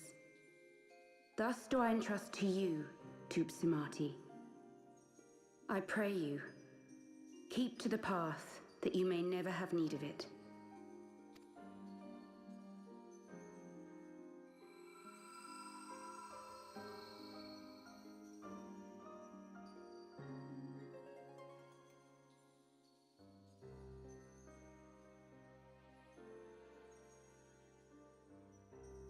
Twould seem the power of our crystals is all but spent. Perhaps, if there is naught else to be done.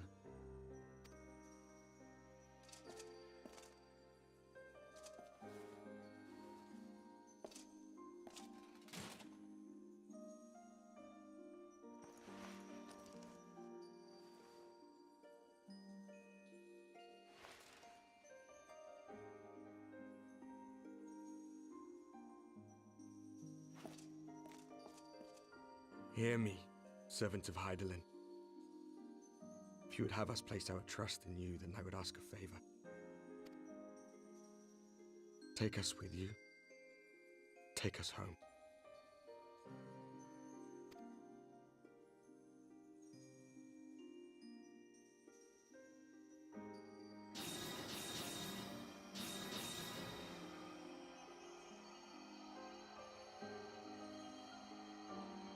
We were blind to the truth once, so I tell you this, as one fool to another.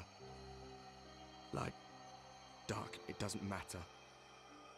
What matters is how you choose to use them. We made our choice and you see what came of it, so please, forge a different path. Seize a better fate.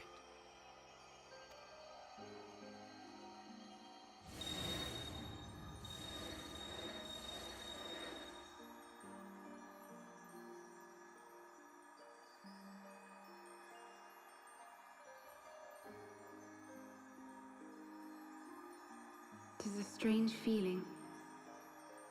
So many times have I watched you depart, my heart filled with worry.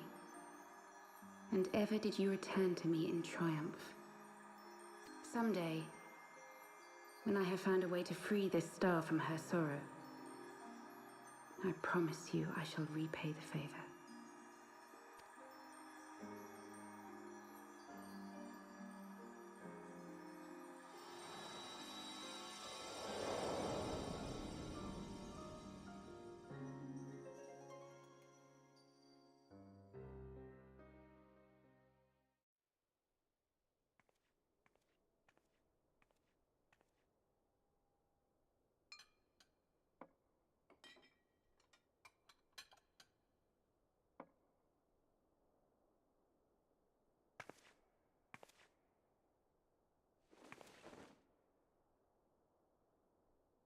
Thank you, Lemmy, for everything.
Ah. Did you finito? Yeah, I would say, okay, first thing I would say. Uh-huh. It's such a shame. I feel such regret that I could not hear you laugh when Nymphelia popped up. Because I know that you laughed. Nah, what do you, I mean, No, what do you mean? I mean, it felt obvious that she was gonna pop up. Yeah. Like, yeah. It's just Yeah. our shared love for Nymphelia. That's just. Uh-huh. But okay. but before we get to it, I need someone to give me an explanation I can understand. Okay, hold on. So there's a couple of things. First things first. Why wasn't Ida and Papalimo with us? Good point. Why didn't they? Good. I was very. It is even worse than that. We had Thancred with us, but not Ida and Papalimo. It felt really weird that the two characters that were meant to be the closest to this region and to, I mean, we literally just met up again, and they're like part of the group again. They're like, oh, we're back, we're here, and you know, we're and all this stuff. I guess their explanation is that they went to search the camp, and that's why they weren't part of the party. Yeah, but they could have just not had done that. They could have just written them to come with the party. Like that's not a good enough excuse. Yeah, like, I don't know. The writers specifically wrote them not to be a part of this, but I feel like they should have been a part of this because we're in this region now. Yeah, and we just met up again. And they're also connected to Nymphelia. So why were they not part of the send-off? Yeah, so it was really weird that they weren't here. And that Thancred was. Like it kind of makes sense that Thancred was because they wanted that moment between Thancred and Nymphelia, but Thancred was the one who needed closure the most because he's the one who actually kind of raised Nymphelia in a way. Yeah, but it was also said that he literally cannot do magic. Yeah, yeah, and they didn't address it. No, like he wasn't even surprised to be there. No, not even that. You would think that if you get met by Heidelin herself and her speaker, her mouthpiece, that you'd think that if anyone could maybe return magic to a being, it would be her. So you'd think that Thank would bring that up and be like, hey, maybe no, you know what you put there? You'd be like, oh, and before you go, here's like a parting present from me. Here, you can have your magic back. Yeah. Because like I feel like that's where magic comes from the star, right? From Heidelin. So like if you're ever gonna get it back, it's gonna be interacting with Heidelin anyway. So what's going on? So why was that not brought up? I just I don't know. Anyway, so the first things first. So it was really weird that Papalimo and Ida weren't there. It would have been cool to have had like a full like team fight with them getting involved again. So it's kind of like a return to like the team of old because they've been gone for so long. So it was just a weird narrative choice to not have them involved in this like final cinematic. Okay, speaking of a fight, what do you think of Alice's sword? First things first, I don't like that the bard didn't shoot Alice again. Sure. If you remember, there was that scene where it was a cutscene where she aimed, and I think she aimed at Alice first, and then she changed her target to Alfino. I wanted her, which I don't think it was done well. I think she should have shot Alice, and either Alice this time defended herself because last time to prove that she's like a fighter and all or that stuff. Alfino steps in. Or Alfino steps in and saves her. One or the other, they did neither. Instead, she just shot Alfino for some reason. It was like, what? Why? Like it was weird. So also, I don't like that narrative choice.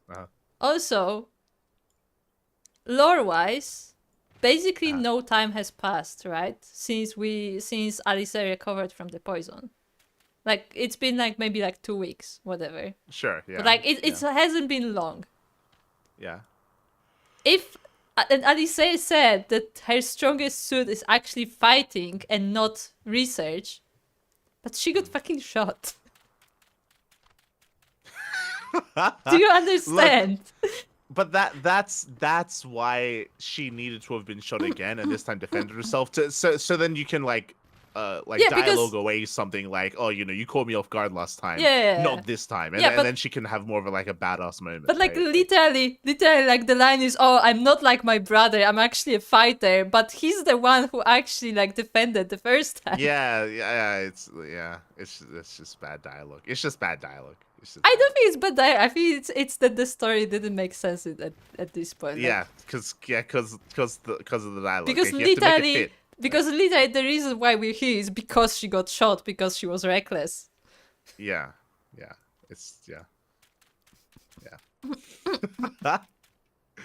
So I that could have been done better. It could have been done better.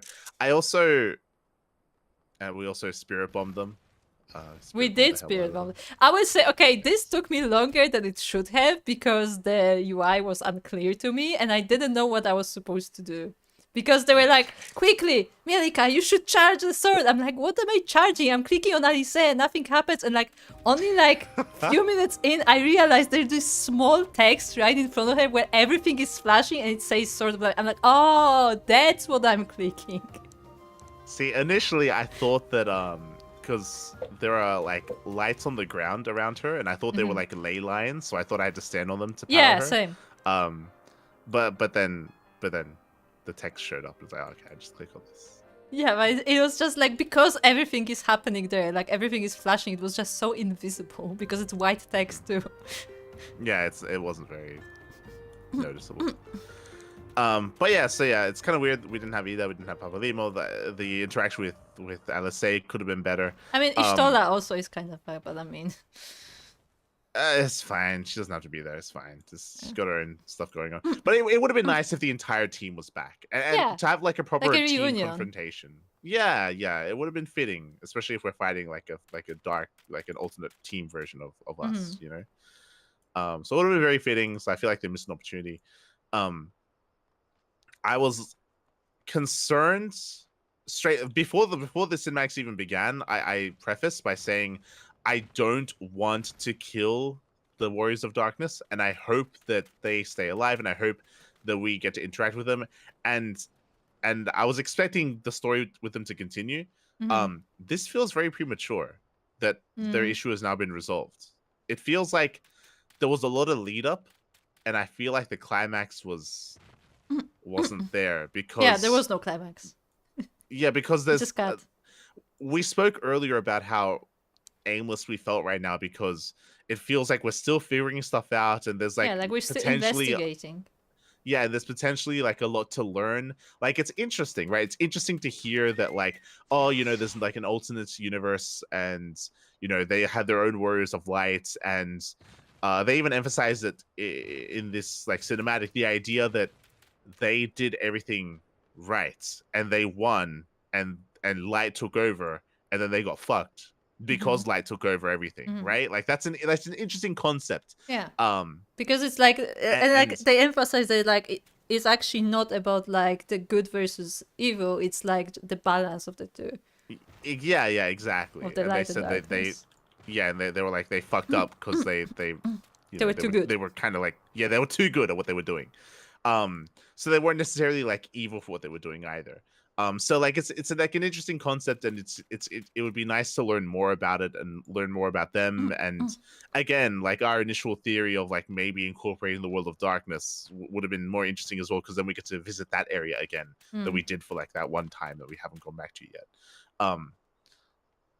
So I was hoping that their story would continue.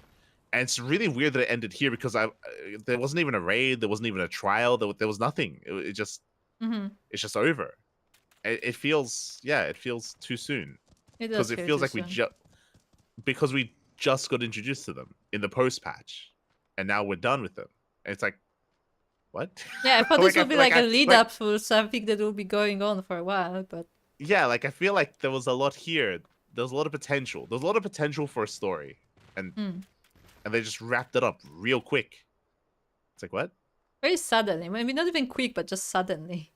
Yeah, it's weird. It's really weird. Because, again, like, it would have been a really good way to learn more about the Ashians as well, right? Like, remember they were on the moon? Remember that? Remember they were on the... they were on the moon?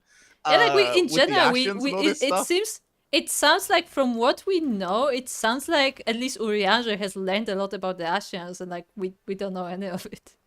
Yeah, and there's like potential, and like we didn't even get proper dialogue with them because like there's potential that like we could have like maybe come up with a better solution, and then we could have maybe like worked together instead to fight against the Ashians, or to figure something out with the World of Darkness or something, and like. And they could have told us more about like what's maybe wrong with Hydaelyn, and because I mean we can't talk about the what are you gonna say? Coming back to, because we're getting to the point where you have Urianger showing up. Yeah. And he's like, oh no, actually you can believe me. I'm with you. And like, I don't believe you for 1 second. You are not trustworthy anymore.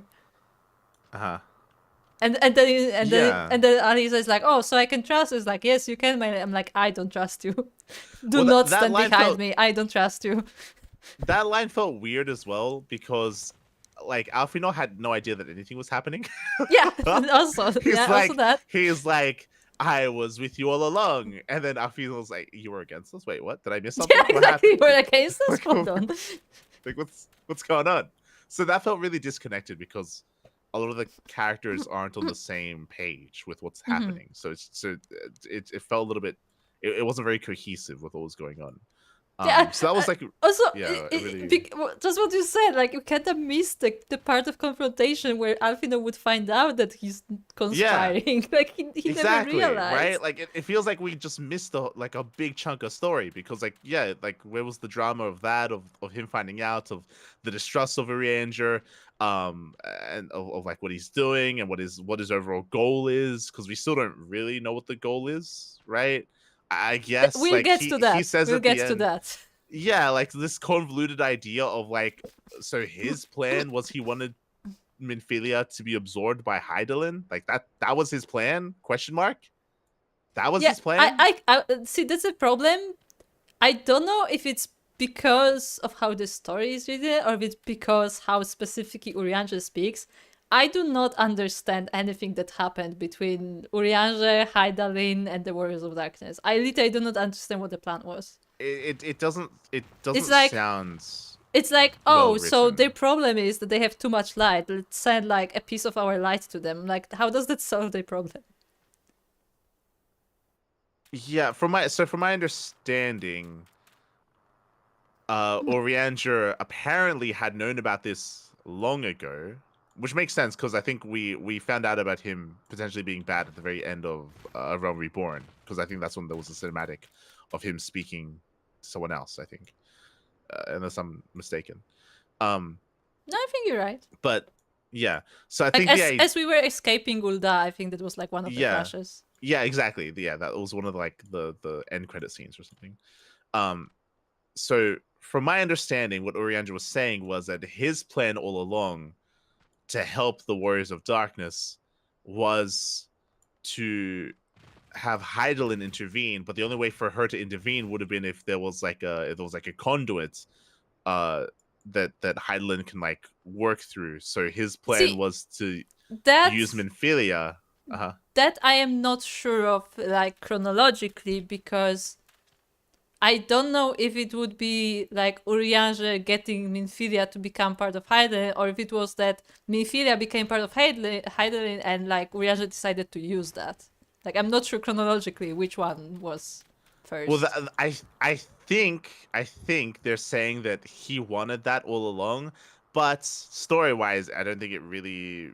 It sounds like too specific of a goal to actually work with what was happening in the story itself. Like, I don't think it fits. I think it was written retroactively. I think it's bad writing. I think they wanted to wrap it up real quick for whatever reason. I think they didn't know where to take it, or they ran out of time, or they wanted to focus. Maybe at this point in the post patch, they had settled on what Stormblood was going to be, and they're like, "Oh, we're not actually going to use this. Let's quickly wrap it up." It feels like hasty writing, to be honest. Like it feel like this reeks of them starting with something, then internally they decide they don't want to use it, and then they wrap it up now, and maybe they use it later and they come back to it, but it does feel like the direction of the story did kind of shift in preparation for the next expansion. You say come back to it later, but the Warriors of Darkness are gone.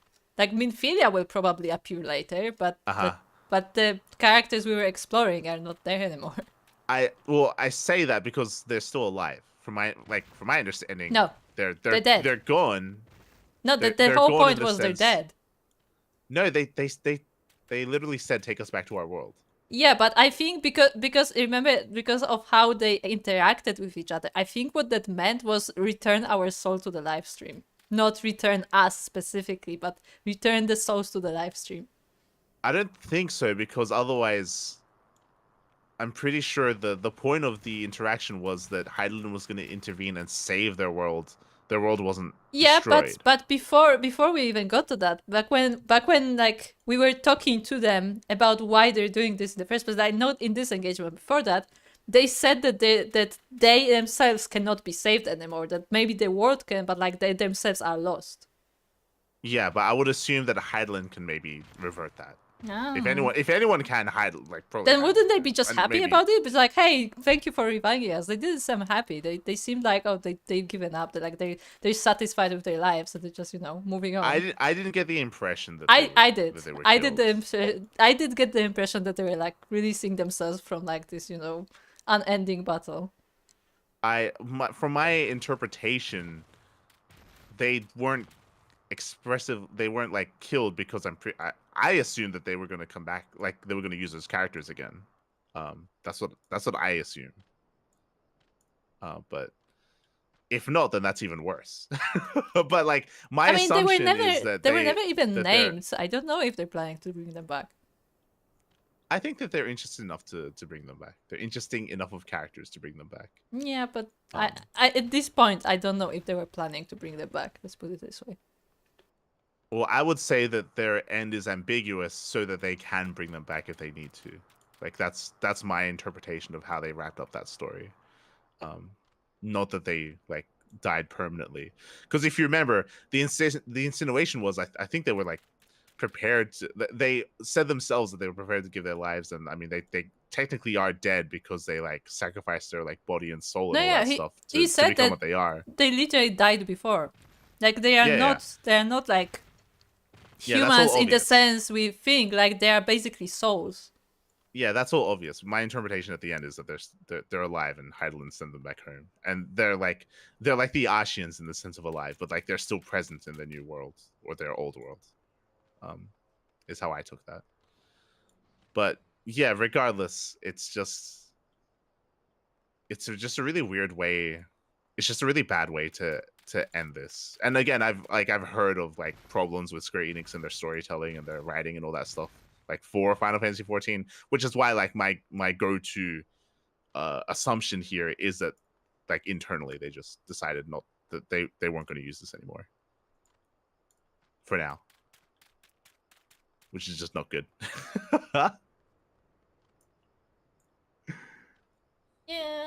Yeah. I mean, it does feel like it, doesn't it? Because, as you said, like we're only just getting information about it, and just suddenly it's cut. Like I'm almost like 100% certain that like it was just an internal decision that they would just scrap this storyline basically. It's just so unsatisfying. Like it doesn't feel like we got. It is very unsatisfying. It doesn't feel like we got resolution to anything. Yeah, I'm very unsatisfied. 100%. Like after all of this, I just feel confused. Mm-hmm. It's frustrating as well because again, I feel like there's a lot of potential for. We just spoke about it. There's a lot of potential for an interesting story, with the idea, with just the concept of there being like, again, people that did what we did and things went poorly for them. Yeah. What confused me the most was that Heidelin was the answer. That I wasn't 100% certain on that because, from my understanding, they did everything that they did for Heidelin to begin with, and the Heidelin of their worlds took over, and that was the problem. Here's the thing. Then why would Heidelin be the answer now? Like, what could she even do? Like, firstly, I said that like they have a problem with light, so you gave them more light to solve that. So again, that makes no sense. But secondly, I got the impression, I don't know if the right one, that Heidelin and Zodiac are not tied to a specific world, but are like more outside of the world. That there's one Heidelin and one Zodiac for all of the worlds. That's the sense I got, but maybe wrong. I don't know about that, because then it would make even less sense, right? Yeah. Because if this Heidelin is the same Heidelin, but she said that she heard all of their prayers, like as if like, and he's like, oh, you're answering now, as if like it's the same Heidelin that they were relying upon. Yeah, but it could be, or you're answering now, in the sense that since they came to this world. I guess maybe. You could interpret it that way, that she's referring to them and they're saying like, oh, what, now you're answering us, but that could all be in the context of them coming to this world and coming to this Heidelin for help, right? Wouldn't they have already given up on Heidelin by the time they came here? Well, yeah, that's why they were working for the Ashians. Yeah, but that's why it would make no sense for them to pray to Heidelin at that point where they're in this world. So it makes no sense that they would pray to this Heidelin specifically. Well, that's why, like, he's saying now you're helping us, assuming that she's like omnipotent, and already knew their struggle and already knew what they had gone through once they arrived. That exactly means what I said, that there's one Heidelin for all the worlds, and not that it's separate for this world. No, as in omnipotent, as in like when they arrived, then she found out. I guess, but when they arrived, it was already too late for Heidelin to help them anyway, right? Apparently not, because she's helping them yeah, now. apparently not. But... like, that's what I mean. Like, apparently not, right? That's why they're upset. Because they're like, what the hell? Like, we've been here all this time, and you didn't help us. What's going on? Right? Like, that's why they were upset.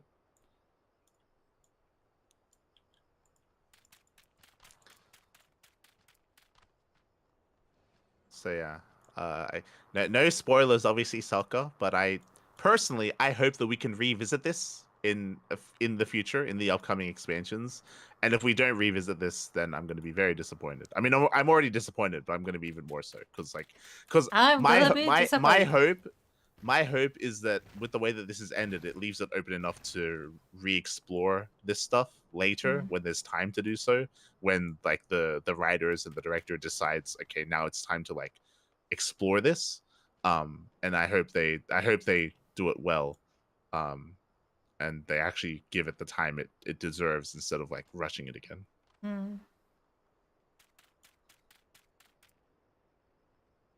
I think redacted. Thank you, Souko. Thank you. Okay, Souko. Well, I'm looking forward to seeing the Warriors of Darkness again. Yeah. In the next expansion. This already explains everything. What Souko said. It makes a lot of sense now. It does. I look forward to it, Souko. Thank you. But yeah, this does concern me just because if you remember, there was also writing issues in between Realm Reborn and Heavensward, which was understandable because they kind of changed. No, even then it wasn't understandable. Because if you remember, originally like the Sultana was meant to die, and then they retconned it to make her live after the fact. Like they had written things to go in a certain direction, and then they like changed things. And that's also why they had to like shoehorn in all the like Uldar stuff to fix all of that, and then try to like redirect and refocus. But that's fine. Like in between expansions, like they're still trying to figure this stuff out. But like after like post patch Heavensward, I would assume that they know what they're doing, and this doesn't give me confidence. And I hope they get it together in Stormblood. We'll see, I guess. Because this is not the first time they start a storyline and then they just abandon it. Yeah.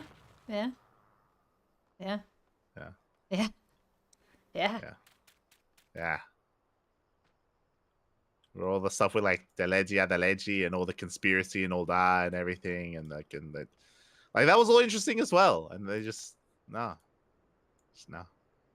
No, didn't you hear? Lodorito just gave up. Just did.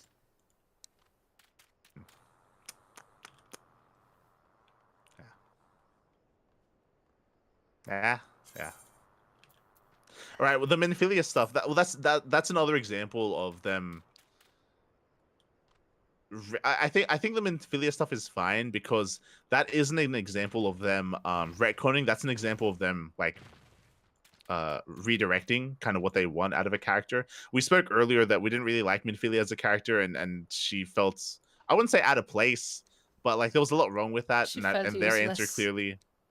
Yeah, she was useless, and their answer is like, okay, we'll just kill her off, and now she's gonna be the mouthpiece of Hydaelyn. It's like, okay, fine, sure, like that's your answer to the problem. That was Minfilia. Because she was also always very like, I don't want to call it religious, but like connected to the spirits. So it makes sense.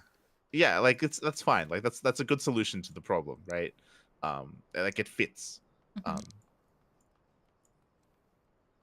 But like the Orianja stuff as well, like this also feels like, because if you remember, the Orianja stuff was a setup in the post-credit scene of Realm Reborn. Yeah. So now they had to stick with it, and now it makes sense why they ended it the way that they did, because they didn't know how to end it, right? Like. Because the previous team or the previous idea was to write him to be like a traitor potentially, or for like a storyline to be there, and then they started it and then they didn't finish it. They didn't know how to finish it, and they just wrapped it up. And he's good now. Again, I still don't trust him. I have no reason to trust him. Yeah, but I'm pretty sure the writers want you to trust. I think the writers are done with it now. Like, but okay, I don't trust him. I don't want him. I know. I don't want information. I can't trust anything that comes out of his mouth. Yeah. But I think in their mind it's wrapped up, and it wasn't wrapped up well enough. It wasn't. Yeah. Yeah, and it's like Aliza is like, oh yeah, I expect an explanation after this. I'm like, that's not enough. That's not good enough. We literally were shown. Obviously, it was haha a bait, but we were literally shown the guy giving assassination orders on us. I feel like a bit more than explanation is needed. Yeah, so that's gonna be another thing that we're gonna be looking out for. One, like I still want to revisit this, like kind of like storyline because I'm not satisfied. But the other, and remember I said something similar with Thancred. Remember, like I to begin with, like I didn't trust Thancred, and then they brought him back, and if you remember, I wanted him to want to redeem himself because he messed up, right? Because his mind and body was taken over, and he did all these bad things. And in my mind, like I didn't like him, and I wanted him to like work hard to redeem himself, and they did. They did that. It was okay. They did okay. his voice but like small things, but yes. Yeah, and I want them to do something similar here with Oriandra now. Honestly, Thancred still feels like he's repenting in a way, to put it that way. Yeah, he does, which is good. Thancred doesn't like the way he interacts with people. Like he's still like not confident, you know. Yeah, which is good. Like he should be repenting. Like 100%. And now Oriandra has to do the same thing. Like he needs to earn trust. It doesn't seem again. like it. Like he's like, oh, there you go. Here I am to save the day. He just rips off his mask and everybody's, oh my god, he's back. I'm like, I don't trust this guy. Well, that's what I'm saying. As in, for the next like expansion, he needs to repent, and if he doesn't, then they fucked up.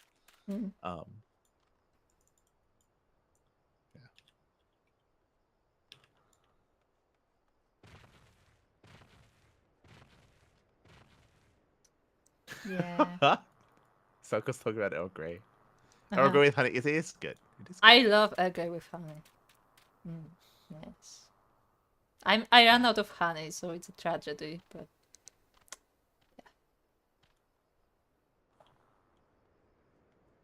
this better not be the end of the post. Like, what else is there left? No, that's probably the end of the post Heavensward, which is very random. It's weird. The other thing that's really weird to end it here as well is that. What about the Ashians? What about them? Like, what were they promising? Like what was Zodiac? What was Zodiac gonna do? Like, why didn't that? Like, that would have been so much more interesting if we had to work with Zodiac to like inject darkness into the first world and stuff like again, like that idea is just so much more interesting, right? Also, like, is the first literally just like world #1, or is it or does the first actually mean anything? I think it means is it older, for example, than ours? It's like Edosia Prime, yeah. But is it older than ours? Is what I mean, or is it just a copy #1? I don't think it's. No, yeah, I think it would be older than ours. Technically, right? I don't know. If the idea is that they went through more adventures than we have so far, and we are earlier, like in the timeline, then it makes sense, right, for them to tell us. I don't know if that's the case. Yeah. Or if they just had different setups, so they got there faster. I would assume they're earlier, based on the dialogue. I would assume.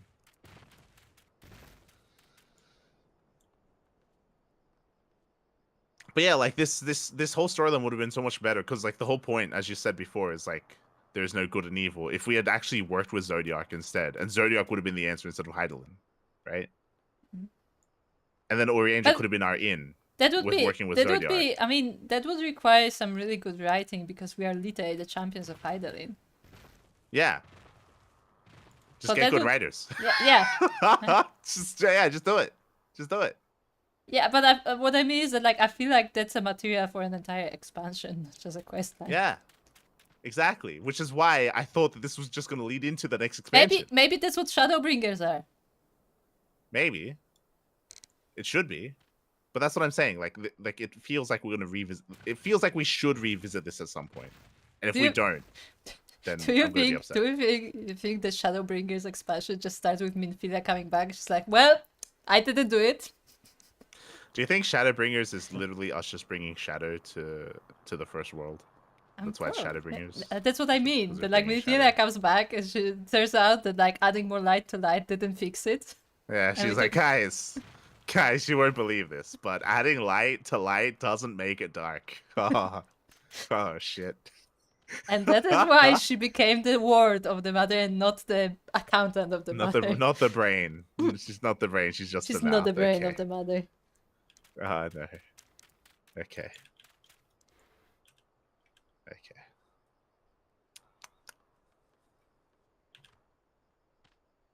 Well then.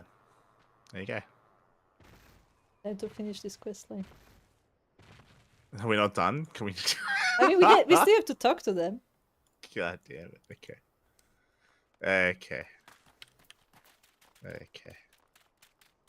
I was expecting many things. I was not expecting Alisei to pull a sword out of the book. Yeah, I know, right? It's just pulls a fucking sword out of the book. I'm like, okay.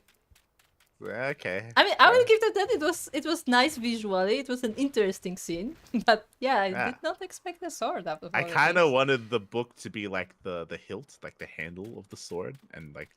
That would be fun. And it'll all comes together that way, but sure. So she's got like a book lightsaber. What I will say, I was glad that she didn't just pull another carbuncle. Yeah, for sure. I like that she had like her own thing going. Yeah. I still think they could have done that better, but yeah. Okay. Also, I liked when Alfina just froze a Pikachu to save him. I was not gonna lie. As soon as that happened, where he's like, "Carbuncle, save me!" I thought that the carbuncle was just gonna take the arrow to the face. Yeah, I was just gonna take it and just like flop I on thought the it was ground. just literally gonna just tank the shot. Same. Like, oh my god. I really wanted that. I wanted that to happen. Okay. Oh no. Poor carbuncle. It's fine. He can just resummon it. It's fine. Poor carbuncle though. It's not just like the meat shield that you just throw out. That's it. It's exactly what it is. I mean, that's what it does. Yeah. It doesn't have a body. It can be a meat shield. It's fine. Okay. Thank you. Dot. Okay. Orianger. Speak thy mind. I do not expect thy forgiveness. No, you shouldn't. Alisei. Though things did not unfold as perhaps, I mean to say, I truly believe that she... Forgive me. I should not have spoken. It is not my place. Okay. It would seem we are in southern Thailand again. Minfilia is doing, no doubt. May the toll speed her on her way. And the warriors of darkness too. See, they're being sent to their world. Okay. Okay. At least for me, like that's how it was clear to me that they're just being sent there. Yeah. See, I cannot help but wonder what awaits those wayward souls. If they gave their lives in order to travel to the source, then in returning to the first, would they not? See, he also thinks they may be dead. But mayhap, that was their wish. So it sounds like Alfino interprets it like I did, that like it was them returning to the live stream. Kind of.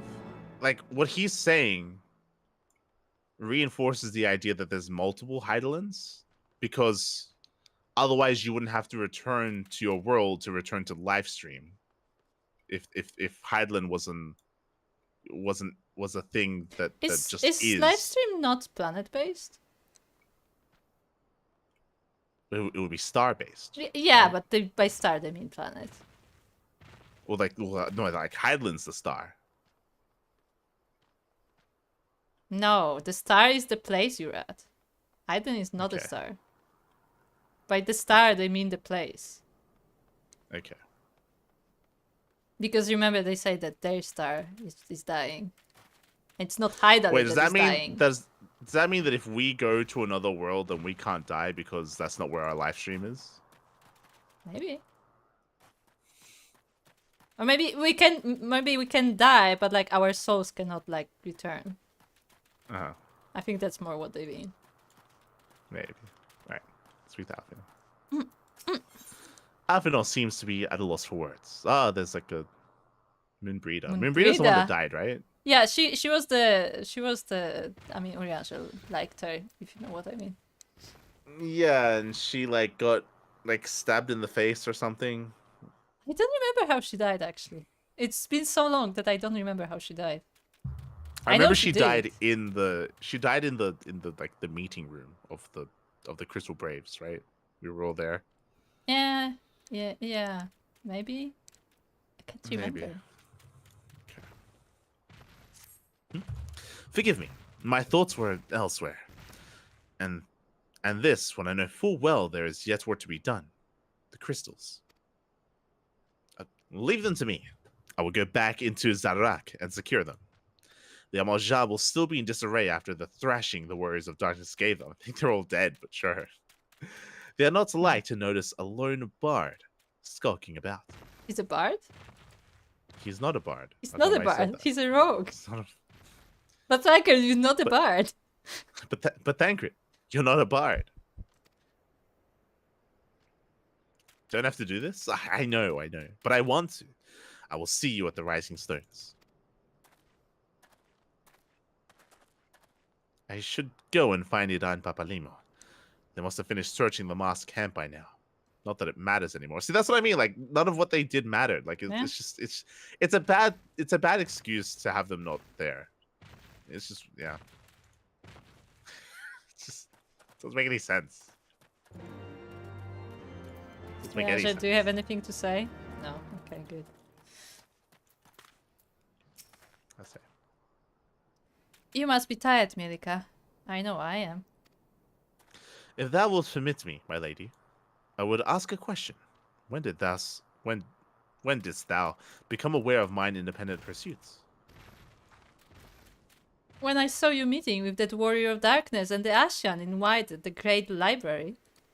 I wanted her to say in the waking sense. I wanted her to say, oh, when I saw you two talking out in the open. No, when I saw you coming out of your bedroom with different clothes again.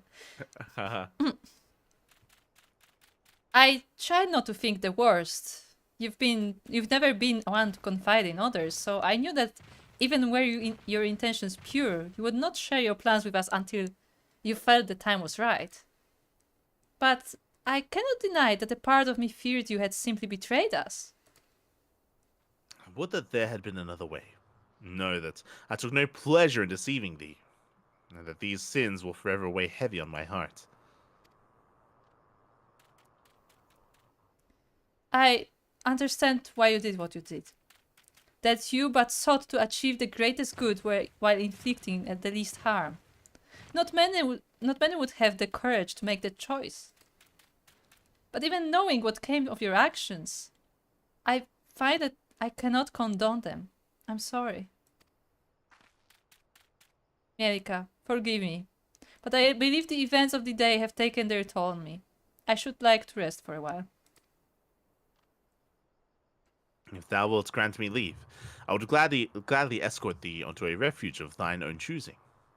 Once my lady hath regained her strength, we shall join thee at the Rising Stones. Until then, Warrior of Light.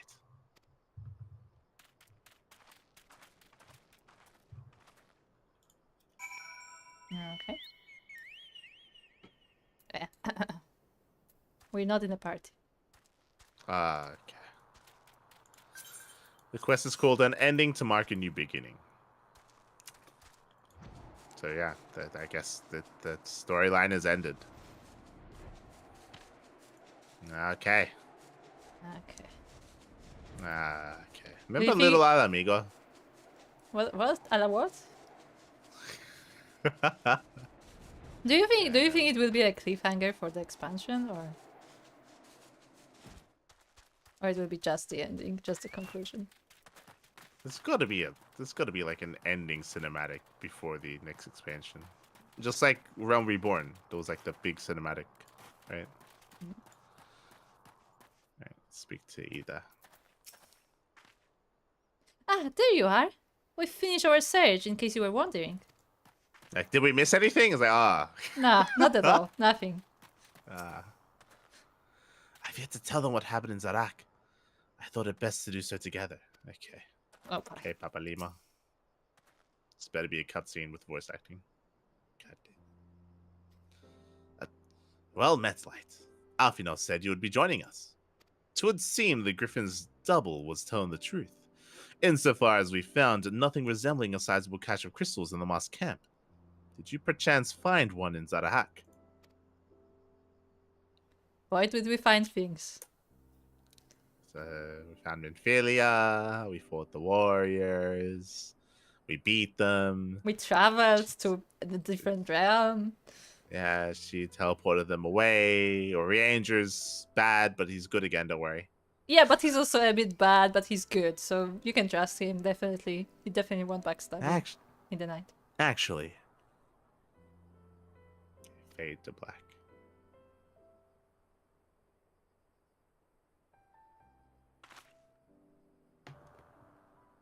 I don't believe it. The crystals, Minfilia, all of it. It's just... I don't know what it is. I sympathize, Ida. Even now, I struggle to comprehend that which I saw. The only thing I can say with any certainty is that I feel blessed to have been granted a final chance to speak with her. 'Twas bittersweet, aye, but also affirming. Avina, I believe it is past time Ida and I rejoin the Scions. We have been away for far too long. Though I am loath to leave the Griffin to his own devices, I feel our investigation would benefit from your more dispassionate perspectives. And I hope that we might, in turn, offer our own opinions on the many challenges that you have faced in our absence. Gods, it's been absolutely ages, hasn't it? I can't wait to hear about everyone's adventures. Should be glad to recount them, and Tataru's tales may well surprise you.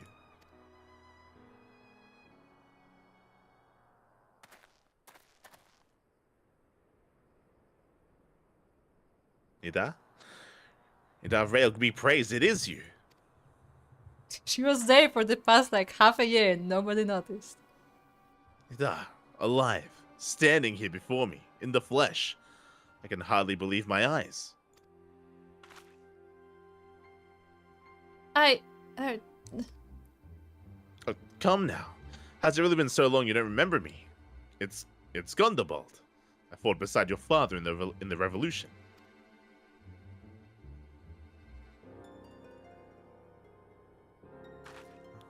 Do not think less of her, friends. It's been 20 years since the occupation sent us our separate ways, but the resistance were always welcome in Little Alamigo. They gave us hope, and young Ida, most of all. Aye, Ida here was always full of fire, ever the first to volunteer for a mission, till the day she up and vanished, that is. There were rumors that we feared the worst, and here you are, alive and well, looking nary a day older. Oh, well, what can I say? I'm sorry for running off like that and making you all worry.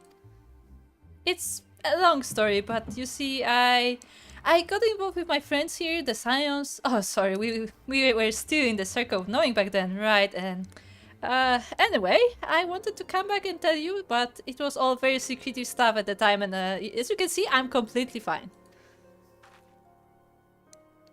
I know we've got a lot to talk about, and we will, but right now I've got to hurry back to our headquarters. My friends are expecting me.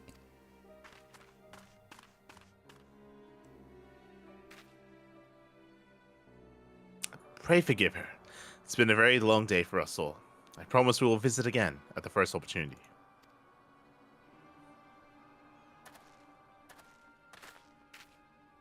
Is Stormblood the Alamigo expansion? Question mark? Oh. I guess, maybe. Because are we storming the Alamigo? I guess. I hope so. Is this Stormblood the Japanese expansion? Maybe Alamigo is Japan.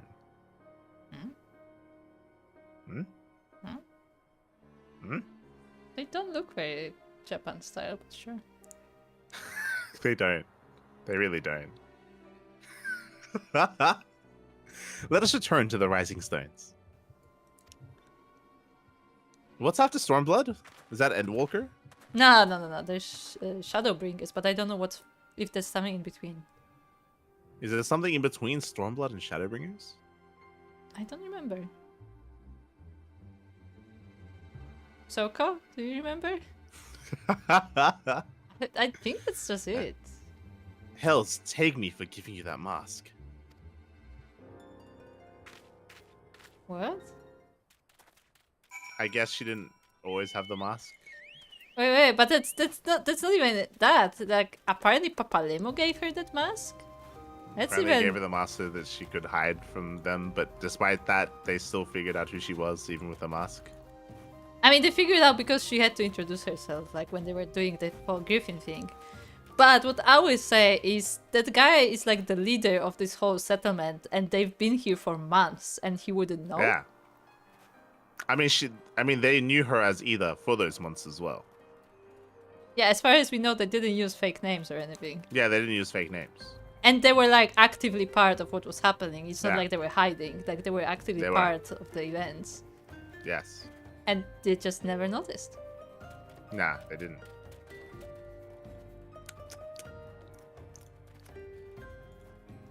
Yeah. Realm Reborn, Heavensward, Stormblood, Shadowbringers, and Walker Door Trail. Okay. So I guess it sounds like when Ida disappeared, it was Papalemo who like pulled her out, I guess. Yeah, that's the interpretation. Also, when we started playing Kuro, the Shadowbringers was that, right? Yes. So our first was Shadowbringers. So there's been 2 expansions since then. Yeah. And they release every 2 years. Souko, can you tell them to stop releasing expansions? No, don't. Can you tell them to stop? But can you until tell we them, catch up? Can you tell them to like let us like play quests we want to play, like because I want my island sanctuary? Can you tell them to fix like Heavensward first? Yeah, can you tell them to fix the storylines that they just gave up on? Can you tell them to fix up Stormblood before we get there and make sure that they do it correct? That'd be good. That'd be good. Let's go into the Rising Stones. Okay. Will there be a cinematic? Better be.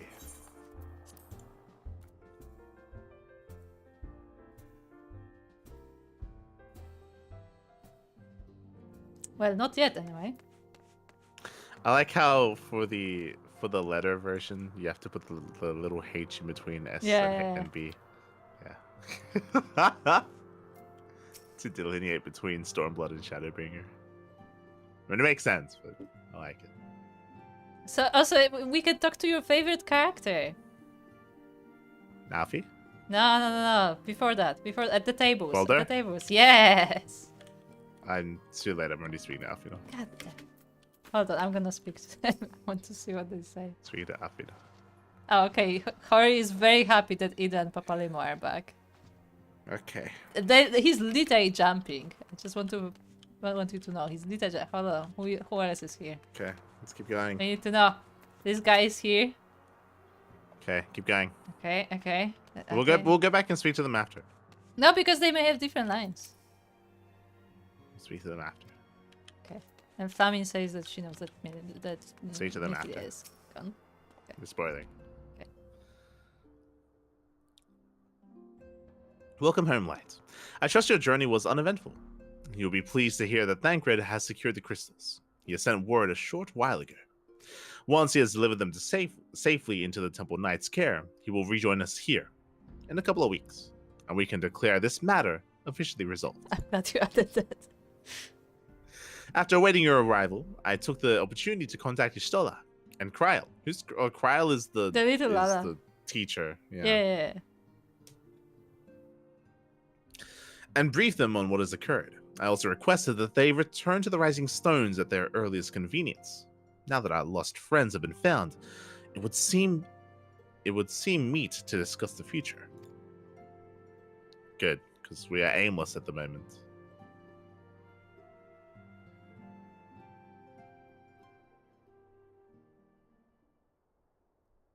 Oh, Ryasha is back to his clothes. Thancred as well. He washed his hair. Back in the solar. It's been too long since we were all together like this. Not since after Moonbreeder. Much has changed since then. We ourselves, most of all.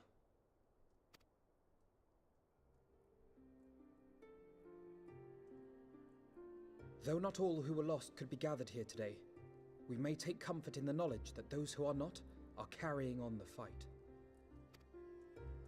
while I am grateful to our friends in the north for their hospitality, it isn't half good to be back. But, as Papalima rightly said, much has changed since we last stood here. The Scions of the Seventh Dawn are not as they once were, nor should we be. Our travels in the north brought us into contact with a host of fine and generous people, and their selfless deeds serve to show me that it is not lofty causes that should inform our actions, but our hearts. And I hope that the Scions might continue in this manner, as individuals driven by individual principles. Provided we all sincerely desire to work towards Eorzea's salvation, I believe the paths we follow to achieve it need not, and should not, be dictated by any single ideal. Companions bound by a common purpose, free to go whither they will. The idea is not without merit. Very well. I shall resume my research of the primals and the elder gods of Eorzea. Should anyone have need of my findings, you need only ask.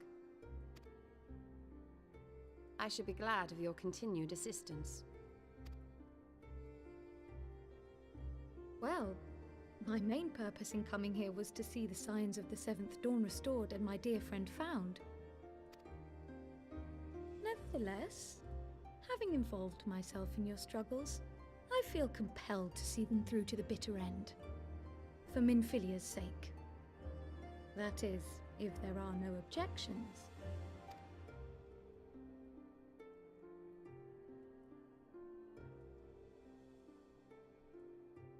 You will always be welcome here, Kryl.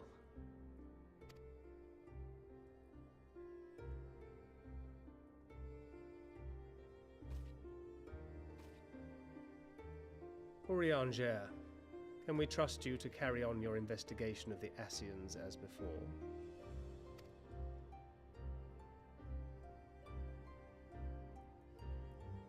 Regardless of mine own desires, I am undeserving of your trust, having so villainously deceived you all. Now, I'll hear no more of that. 'Twould be disrespectful of Minfilia's wishes. She entrusted matters here to us, that we might protect this star and understand the truth which hides at her heart. Mayhap I can handle the former, but I think you far better suited to the latter. No?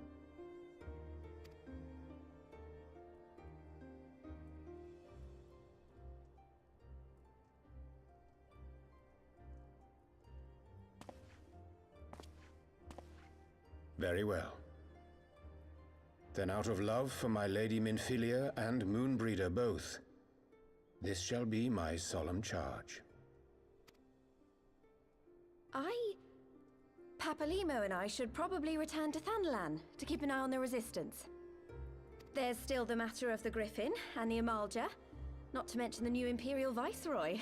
That little lot must be worthy of our attention, right?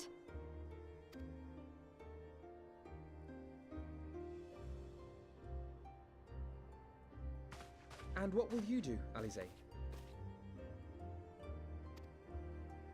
You know I have no great love for organizations and formalities.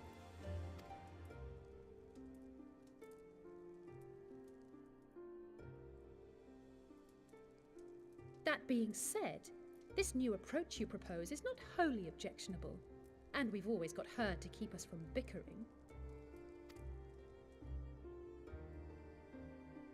But I will suffer no titles. I am not here for House Leveilleur, nor to walk in Grandfather's shadow. Upon that point, we see eye to eye. If it please you, you may think of me as but another comrade in arms.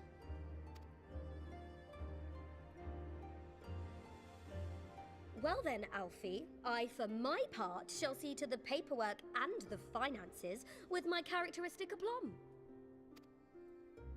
I would not have it any other way, Tataru. And we mustn't forget you. What now for the Warrior of Light?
Indeed. The path behind us was fraught with hardship, and the path before us will be no less unforgiving. But a new dawn shall break over the realm, and I see before me the faces of those who will deliver it.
Are you up to the dialogue option, or did you pass it?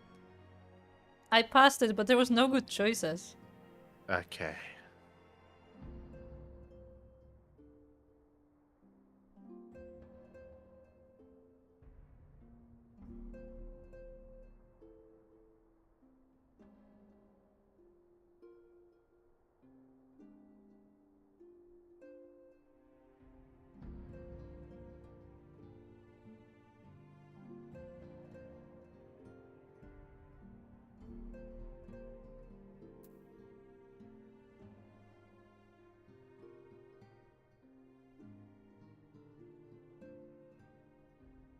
Also, I will take this quick chance to say welcome to Ren Suzugamori on YouTube.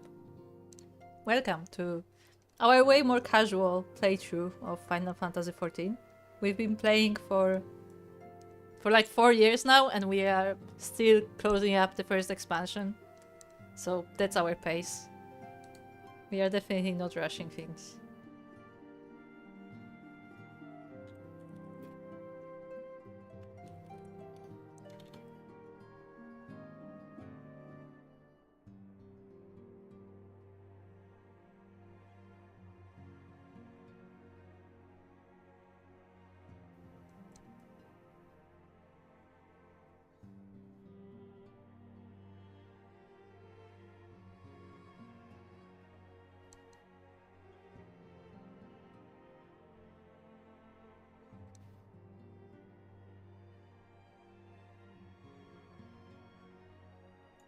Okay, I'm back. So what did you choose? What did you choose? The third option, the one that's like for those that we've lost and for those that we haven't lost yet. Okay, so you went for the deep option. I went for a different one because I didn't like it would be fitting for the conversation, but I that doesn't sound like a task because everybody was saying, "Oh, this is what I will be doing." So this didn't make sense. I wanted the little Alamigo task. That's what I wanted. Yeah, I wanted to do that. I would say that. Like, I wanted to investigate what is going on with Ida because that is interesting. Yeah. But because that was not the case, I picked that the road goes on because I will probably just be traveling. That's probably what I'm gonna be doing. Did you catch the final line? Which line? Ishtala said, you know, there's like a road ahead of us. And before me, I see the faces. I see the faces. Yeah, she's like, I see the and immediately I'm like, aren't you blind? Yeah, like you can't see her face. What are you talking about? What are you saying right now? I got that. I got it. I see the faces, it's but like, she's literally blind. Yeah. It's like the person that wrote the line doesn't know anything about the character. It's like, do you realize you're writing for a blind person? No, you say that, but it could have been also like intentional because she sees with ether, so it'd be like, oh, I see you. What you think seeing with ether means that she can see the intricate details of my face? Maybe. I don't know how ether works. I think it's more likely that the writer just didn't know. I'll be honest. That's maybe, based on what's been happening so far in this game that we've experienced. Maybe I think it's likely that the writing team just didn't know. Or maybe it was the localization team that didn't know. Maybe it was just lost in translation. Okay. No, yeah. Okay. I can see that. One or the other. Either the Japanese writers are incompetent or the localization team is, but it's yeah. Or somebody thought that it would be really funny to put it in. Yeah. Or both. Or both are incompetent. It's also possible. Okay. Okay, who do we talk to? Alfie is the quest. Okay. Let's say. It's official then. Gods, I hope I don't regret this. Alright, did you catch that as well? Where Alice didn't answer the question? She didn't. She didn't. He's like, what are you gonna do? And she's like, I'm not going to serve the house and I'm not gonna follow in my grandfather's footsteps. Yeah, like, and also he's like, what are you gonna do? What are you gonna do? I don't like organization, okay? I will not be answering questions. it's like, what? Like, what's happening right now? What's going on? I mean, the only line that implies what she's gonna be doing is like, oh, she can keep us from bickering. So, I guess she's gonna help with her brother. Nah, it's just what I got from that is that she doesn't know. The writers don't know. They don't know. Oh no, that's true. That's true. She's gonna be around. What are you gonna do? Yeah, like that. Leave it to me, Mielikka. I'll make sure she's properly introduced to everyone. Ada. Okay, Ada. All the way there. Same as it ever was. Okay. What was I gonna say? I remember how we said like how it'd be nice if Alice was gonna go by herself to like so she can form her own team and stuff. Like it was, yeah. Remember that? No, not happening. You remember how she could adopt that goblin? Yeah, I remember the kobold goblin. and have it here, like in a safe space. Yeah, the goblin. Remember that? She can start her own group. Oh, there you go. You can like check in. There you go. Souko responded in chat.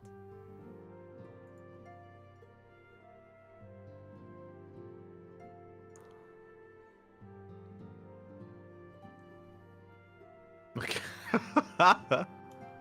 Thanks for letting us know, Souko.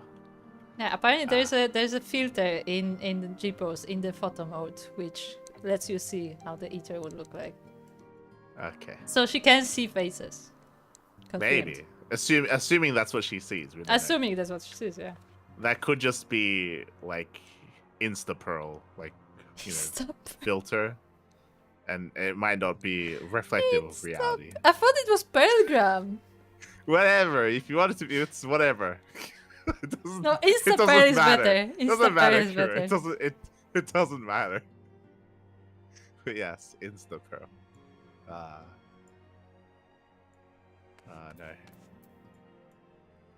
Okay. What next? next? Cryo. It would seem. All right. Whenever she speaks, I can never take her seriously because she's wearing a hoodie with cat ears. Jeez. like when she first showed up, it was fine because she was like. I think like it was more ambiguous as to who or what she was, but now in like a more formal setting. I mean, she's still just wearing like a hoodie with cat ears. Like, I mean, what? I would wear it. Not gonna lie, but it's just weird because she's meant to be like an elder. Like she's meant to like be. Yeah, it's just weird. She is Alfino's teacher, if you remember. That's what I mean. She's meant to be like 80 years old. Maybe not 80, but older. Yeah. Like properly adult is what I mean. She's like coming into like a business meeting and like with Are you gonna stop her? On her hoodie. I would. I'd stop her at the door. I'd be like, you can't come in like that. No.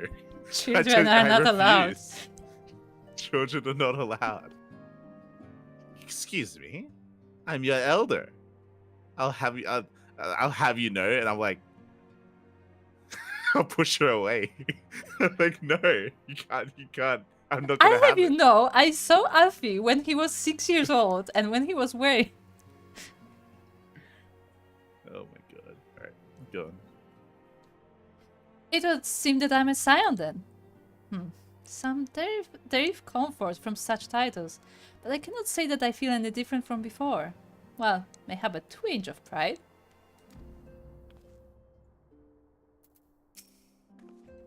Sztala?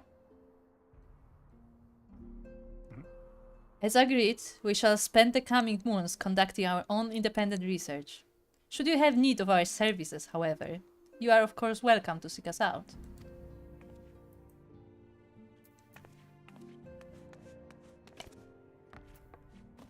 Next. What's next? You know, it's like, you know what it's like? Uh-huh.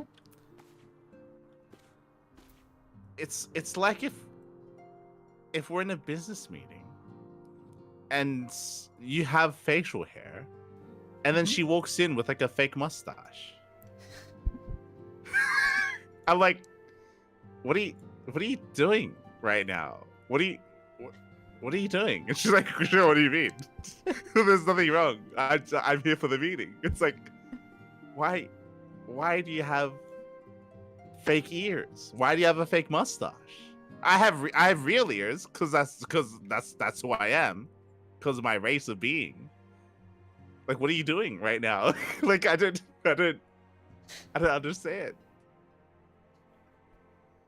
Right? Kinda. Is that the equivalent? She's walking in with a fake mustache? I think she's more like just you know, the kind of like, no, like she's never worn a suit in her life. No, you know what? Okay, maybe it's like a fake mustache and like glasses without lenses. Huh. She walks in with glasses without lenses. And I'm like, and she's like here to like give like a financial report. And I'm like, yes, with the mustache.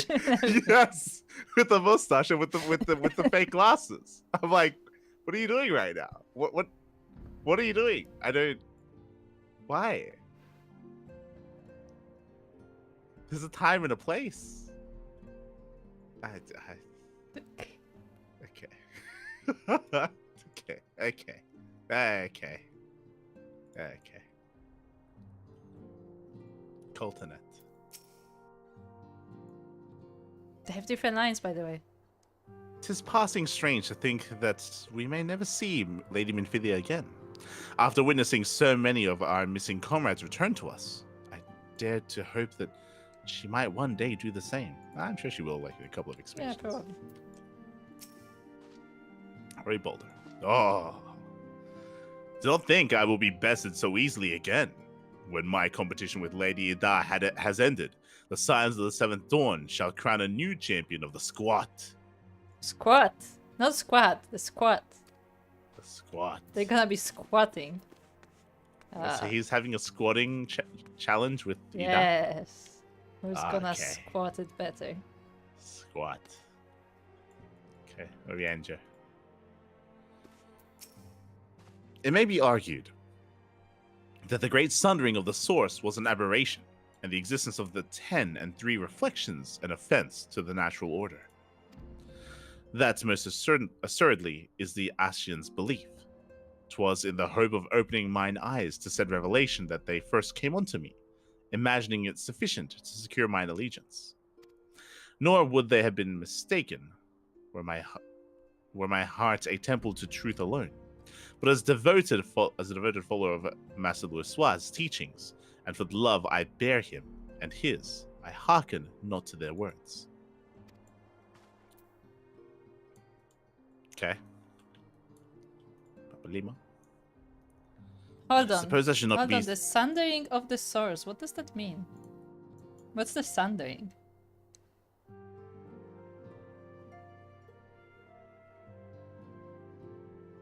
I think he's alluding to the creation of all the worlds, I guess. Yeah, but then why...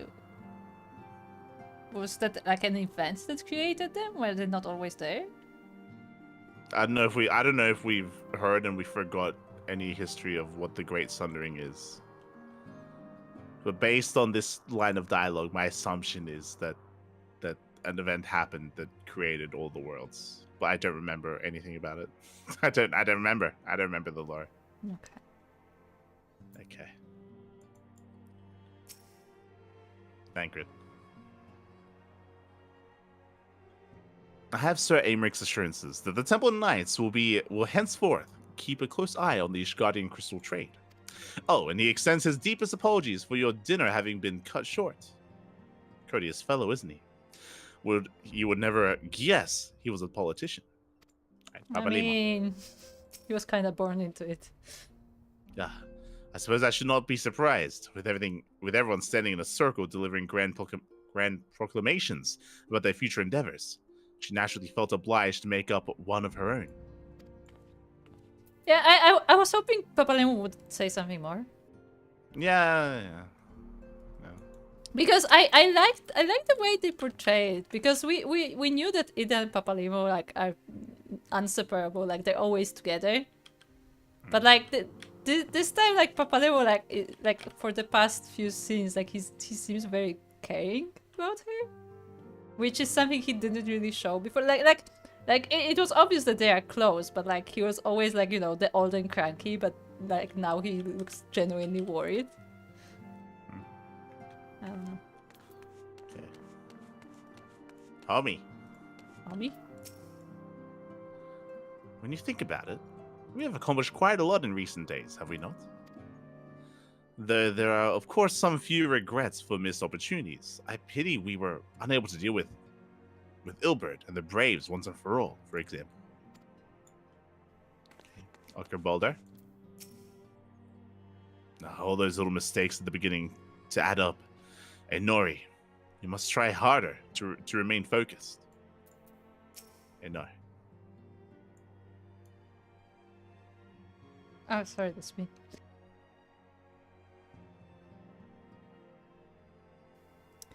I'm doing my best, okay? I am. I just can't seem to clear my mind. I keep thinking about you and your brother and me and you and brother and you and me and him and you. Are they both after the same girl? Is that what's happening? That kind of, yeah. I don't remember. I don't remember. I can't remember. There was like some kind of triangle there, but I don't remember what it was. Was there drama? I can't remember. Maybe? It was like I don't even know if it was a side quest or if it was just like, you know, a flavor. Was it like side drama where she likes both of them, but like Cory Boulder is oblivious? But like, is that what's happening? Maybe, I don't remember. I honestly don't remember. Okay. I know there was some triangle drama between them, but I don't remember. Sweet to Clements. Trouble in Paradise, eh?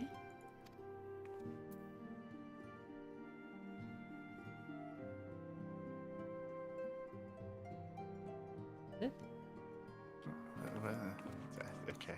Flamin? You didn't talk to Flamin. Okay, Flamin. Oh yeah, that was that scene. Yeah. You needn't say a word, Mielikka. I know. Wherever she wanders, no matter how far, she will always be with us. Okay, it's sweet talking. Let's wrap it up. Okay.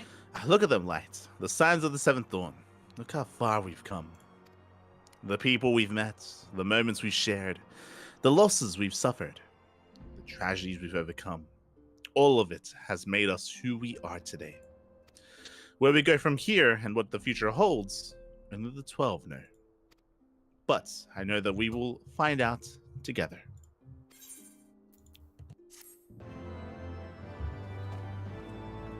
Is that the end of the post-patch? Oh. Cinemat. Oh, okay.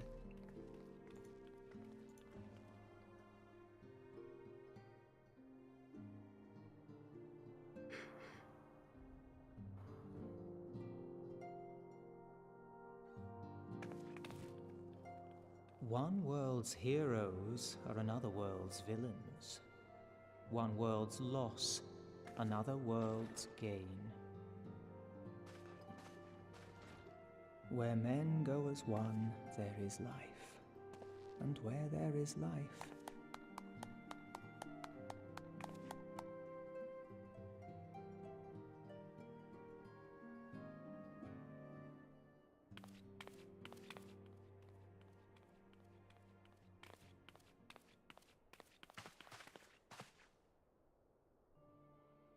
My friends, if I may, I would ask that you entrust Tupsimati to me. Clouds gather upon the horizon, and as Master Louisoix's disciple, I would keep it close at hand.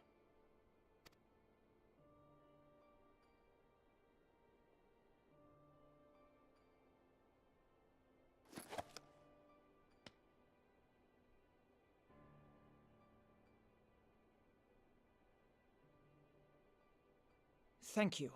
I shall guard it well.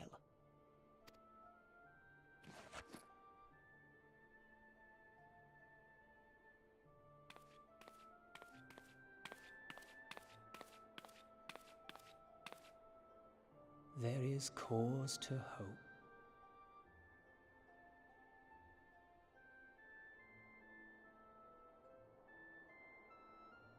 For every ending, every parting, marks a new beginning.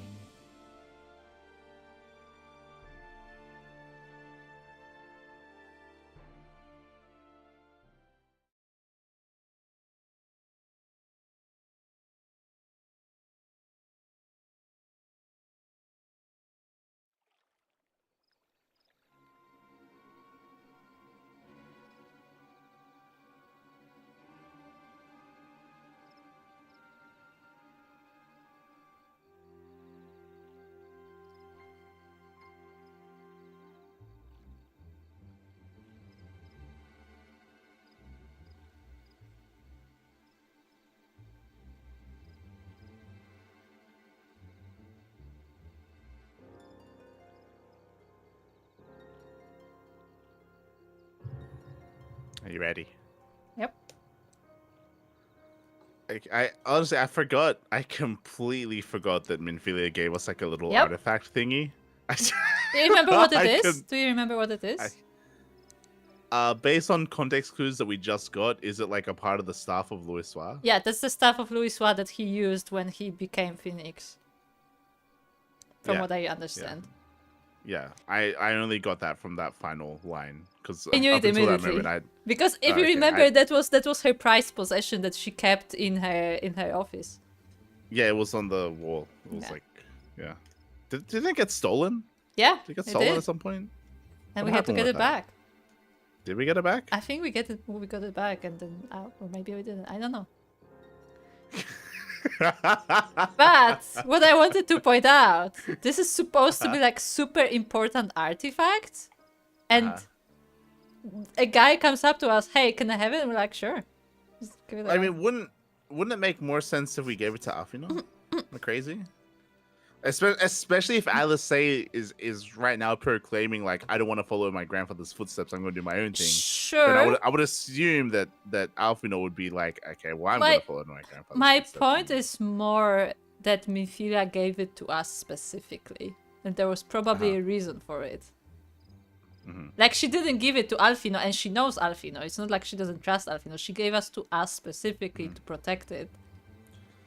I'm okay with giving it to another person just because we don't really know what to do. We can't do anything with it. Like, yeah, but just giving it away to guy who is going to the front of a war.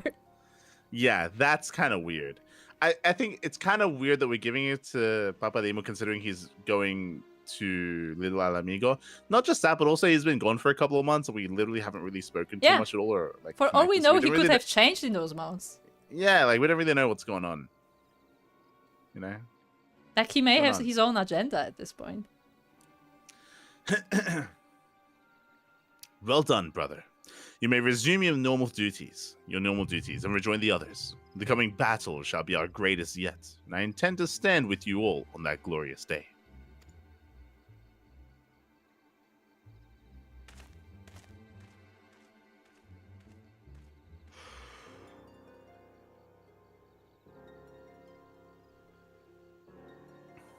True believers are so readily led.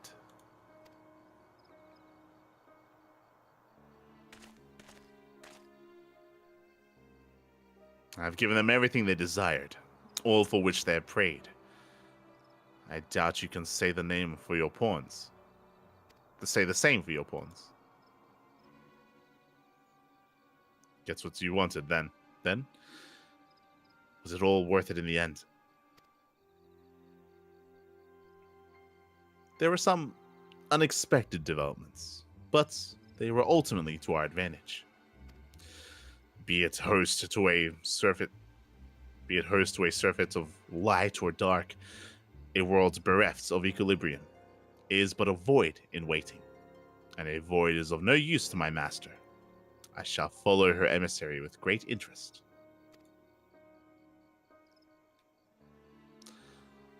As for the pawns, whom you so pity, they have delivered unto me a gift, which I do now present to you.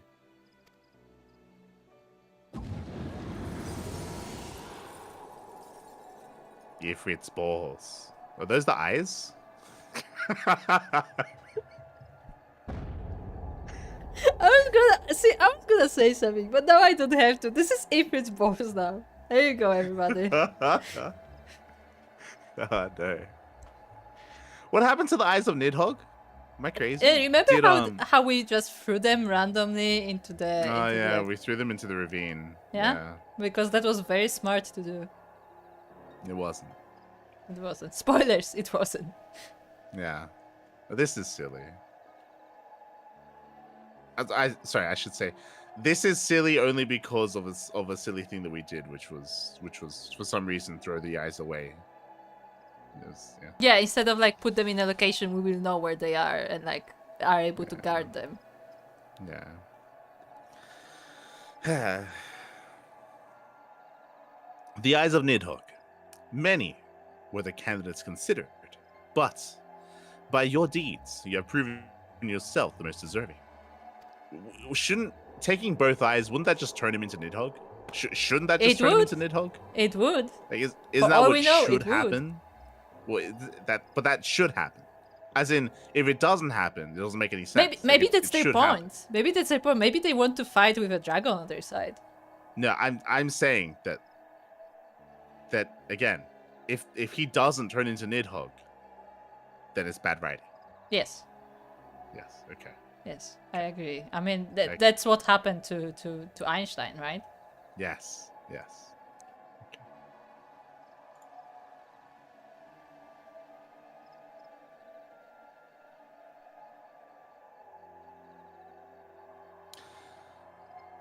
A man of boundless rage and bottomless despair, in whose breast beats a heart which thirsts for vengeance. Only you are fit to wield these eyes, for weal or for woe.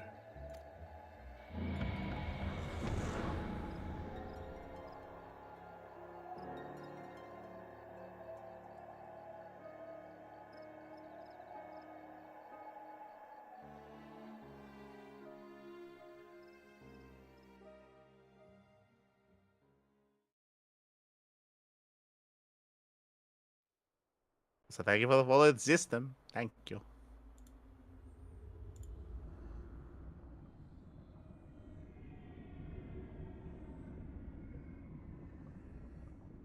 I want a badass cinematic right now.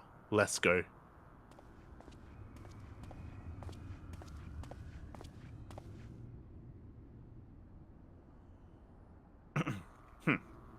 So, it was here all along. The hell is this? This is Nero, remember? Is that Nero? That is Nero. You missed him. So he's no longer like a purple man? Apparently not. I'm pretty sure last time we saw him, it was a purple man, right? I think so. I don't think we saved him. He was like, yeah, he was like corrupted. Or maybe we stuff. did save him?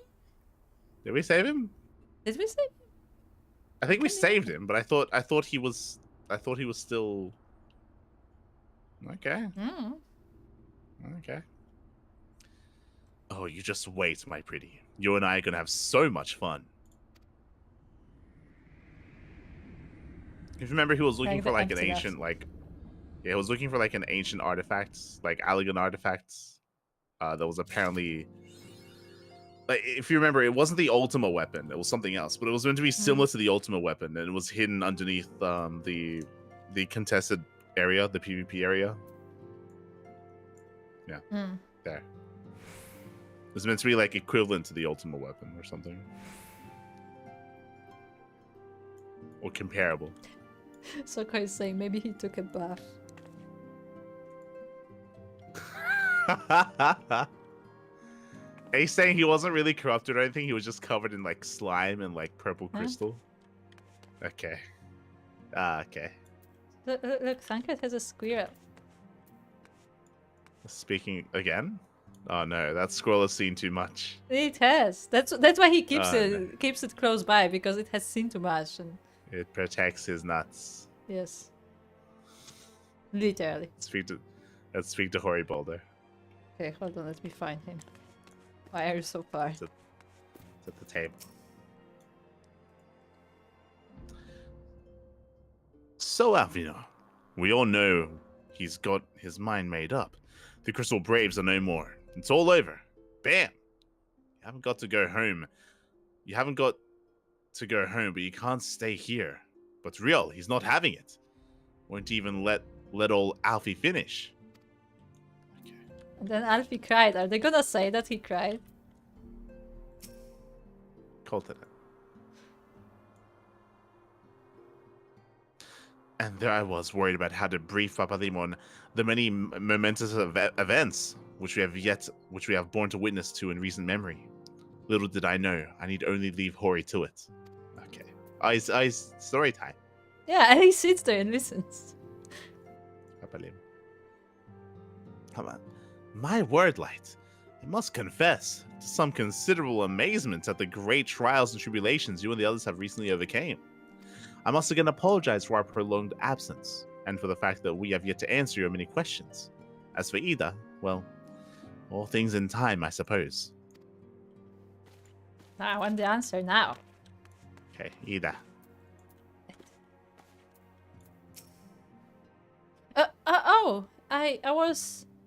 I guess I was just so caught up in thinking about, well, everything, that I dozed off for a moment. I've been thinking, Light. When time allows, we should go and pay a visit to Gabu with Alice. We should. Though their time together was short, I know she felt a kinship with the young child. Bring it here. Yes. Gabu. So we can protect him. Thancred. I told her everything that happened. She needed to know, and I thought it would be best if it came from me. It's strange to think back on the circumstances of our first meeting. We were all so very young, so foolish, so powerless. Okay, Lamin? In that moment, she departed this realm for the first. I heard her speak to me. I know this to be true, just as I know that she will one day return to us. In those final moments, she was smiling, was she not? She was proud and hopeful and looking to the future. So I will too, Mielikka. I will. Okay, homie. Do you have anything new? It is not as though I do not enjoy the company of so many motivated youths. However, without Isildur around, I cannot help but feel somewhat isolated. He got carried away with his training, lest you wonder, and injured his back. Aliane has been looking after him ever since. Remember Isildur? Clemens. Remember Isildur? He was one of the very, very first like side characters we met, like side characters, because he just happened to be in front of one of the dungeons we did, and he goes around with his, I don't know if she's his granddaughter or if she just knows him, and she's a healer, and he's like old adventurer that still tries to have adventures, but he's clearly like, you know, not fit anymore, and she like keeps to healing him and stuff. Okay. That's a thing. Okay. Clemens.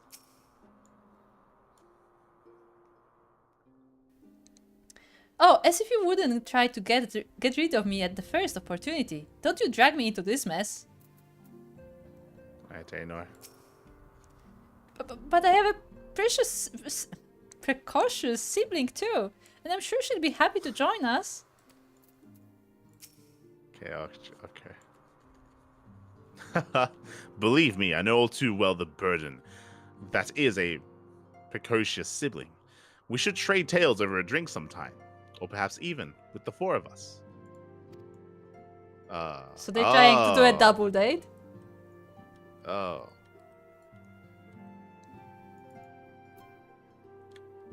double date? Yeah. The two brothers with the two sisters. Oh. Okay. Okay. I guess. Okay. Yeah, okay. Let's say. It's a bit overwhelming, quite frankly, having spent so much time on the road, often by myself. Yet I will try to approach this as a learning experience, as I did my travels. Had I not kept an open mind after all, I doubt I would have been able to master the ethereal blade, nor would I have benefited from the rather pointed advice I received.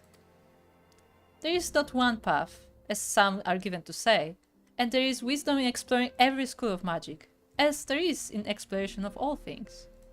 Okay, Tataro has a request. Tidings from Gira Abania. Ah, finally. Ah, Mielikka, just the hero I wanted to see. Would you mind doing me a small favor? I need you to meet me at the Diamond Forge. That won't take long, promise. Who is Gira Abania? That is where the Alamigans were supposed to go. Those are the mountains where the Alamigo is. Okay. Okay. Okay. Okay. Okay. Okay. Let's step outside. Okay. Okay. Okay. Hold on. I'm going. I'm going.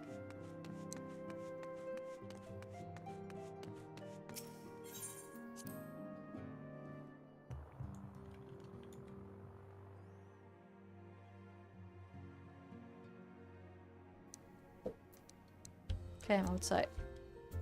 There's a very fancy chocobo out here. Okay, hold on. Okay. Where's the chocobo? Where's the chocobo? Show me the chocobo. Yeah. The chocobo is like... Oh. It's fancy. That is a fancy chocobo. It's like a... What is it called? What's the monarch of Japan? Monarch? Like an emperor? Yeah, is it emperor? Yeah. Okay. Yeah, emperor. Because we have a different word in Polish. So hello, Souko. See, you found your spot.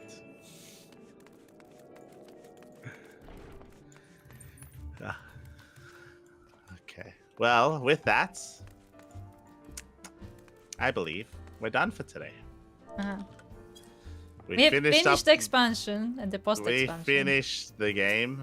The game just complete. It is now done. We're a little bit aimless, but it looks like it looks like we might be doing some little Alamigo stuff.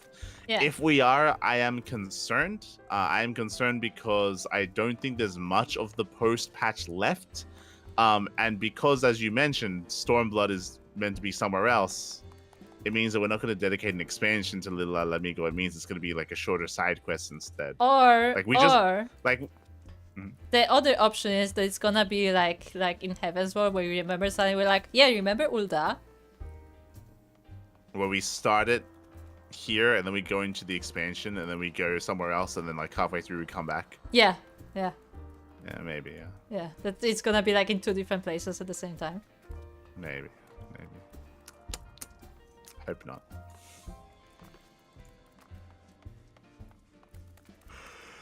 We'll see, I guess. We'll see what happens. We'll see. But yeah, with that, hope you all enjoyed yourselves. We have made progress in the story. We have. Progress has been made. We concluded a long quest line. Yeah, not in a satisfying way. Yeah, that's why I don't want to say that we closed it, but we concluded it. Yeah. So hopefully, Souko, you can tell Square Enix to make sure that they revisit this storyline and they do it properly for Stormblood. Yeah. So, yeah, let him know that in Stormblood we expect to revisit the Warriors of Darkness. Maybe go to the First Worlds. Just find out what's going on there. Maybe try to fix the problem. Go back to the Void as well to help fix the problem. There's a lot that can be done. Find out how Nero took a bath. Yes, find out how Nero took a bath as well. Yes, true. And then we'll figure it out in Stormblood. Yeah, there you go. Souko, you're noting that down, right?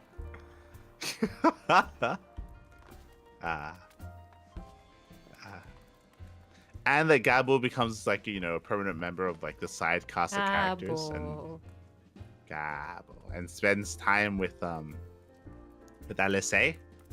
Yeah, it would be And she cute has a if she companion. actually like adopted him. Yeah. And not just he's like left him like under the eye of literal soldiers.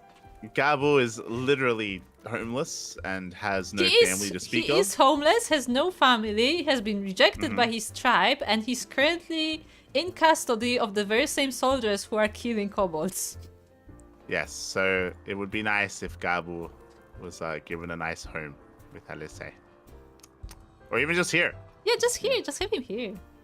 Great. Just have him here. I mean, you would say that like, oh, like this is a dangerous place, like you shouldn't have kids here, but like there are the Doman kids around. They're fine. He can have fun with the Doman kids. Yeah. And they're like, Domans are also outsiders, so they won't mind as much. Yeah. Make it happen. Yeah. Yeah.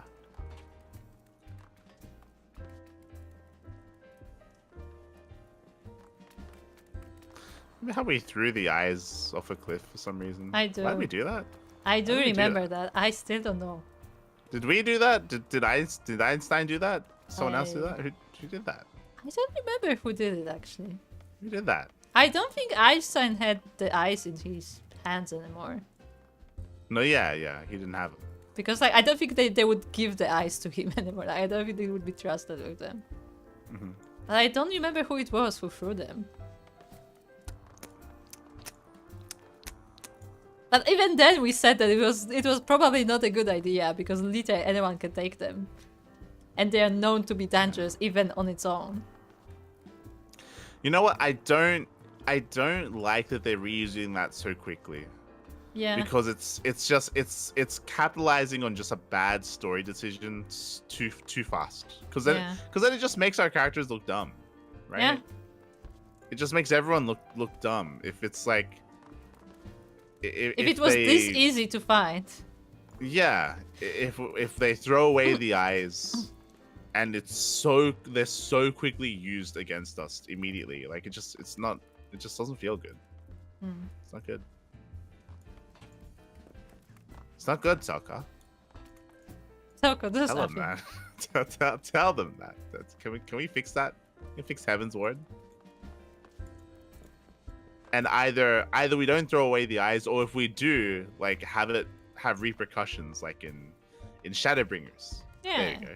Like a while later. Tell them to move this to Shadowbringers.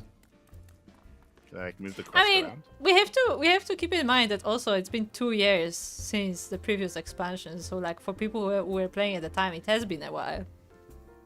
Has it? Yeah, I mean the expansions are every 2 years. No, yeah, but this is the same patch and the same expansion where they threw the eyes away.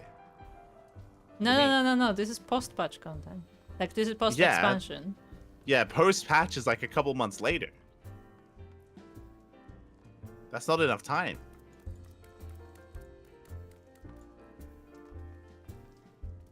I guess so.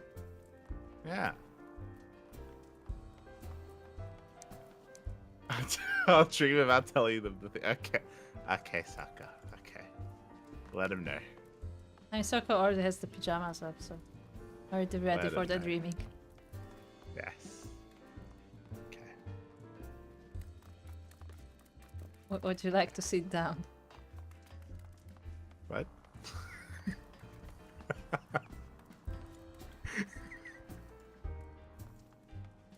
Never mind. I never asked. Okay. Okay. Well, with that, guess we're done. Yeah. Yes, we're done. Done with this part of the story. Yeah, we might continue streaming Final Fantasy in 2 days. Tomorrow we have the podcast, but the day after we have no cast scheduled, so we might be able to stream some more Final Fantasy on Friday. Yeah, and we will continue this storyline wherever it goes. Yeah, so we might be back on Friday or next week, one or the other. One of them will occur. Otherwise, the next time you see us should be during the podcast tomorrow. I might stream before the podcast. Might have like a ladder session, depending on how I feel. Otherwise, we'll just do the podcast and yeah, just chill. As a reminder, if you want to be up to date on our off-stream adventures, make sure to join the Discord because we do share updates on the Discord. You can see the updates on Light leveling his classes up to 100. Yes. Well, I'm almost there. I'm at 95. Almost at 100. As a reminder for those who don't know, Heavensward expansion is level 60. I'm getting there. Let's go. But yeah, otherwise, thanks for watching, everyone. Thanks for the support. We'll see you guys in a couple of days for some more Final Fantasy, or tomorrow for the podcast. Otherwise, check out Kuro's channel for her POV, because Kuro is also streaming herself over on her channel. Yeah, I still have to figure out my own streaming schedule, but it will happen eventually. Yes. Thank you for dropping by. It's bench time. Thank you, Stan. Thank you. Thank you, Souko, for sticking with us as well, for looking after us while we've been embracing the story. Thank you. And with that, we'll see you guys next time. And we are looking forward to Redacted. Yes, we're looking forward to Redacted. Redacted better be good. Redacted. Yes. Nice. All right. Thanks for watching. We'll see you guys next time. Bye. Bye.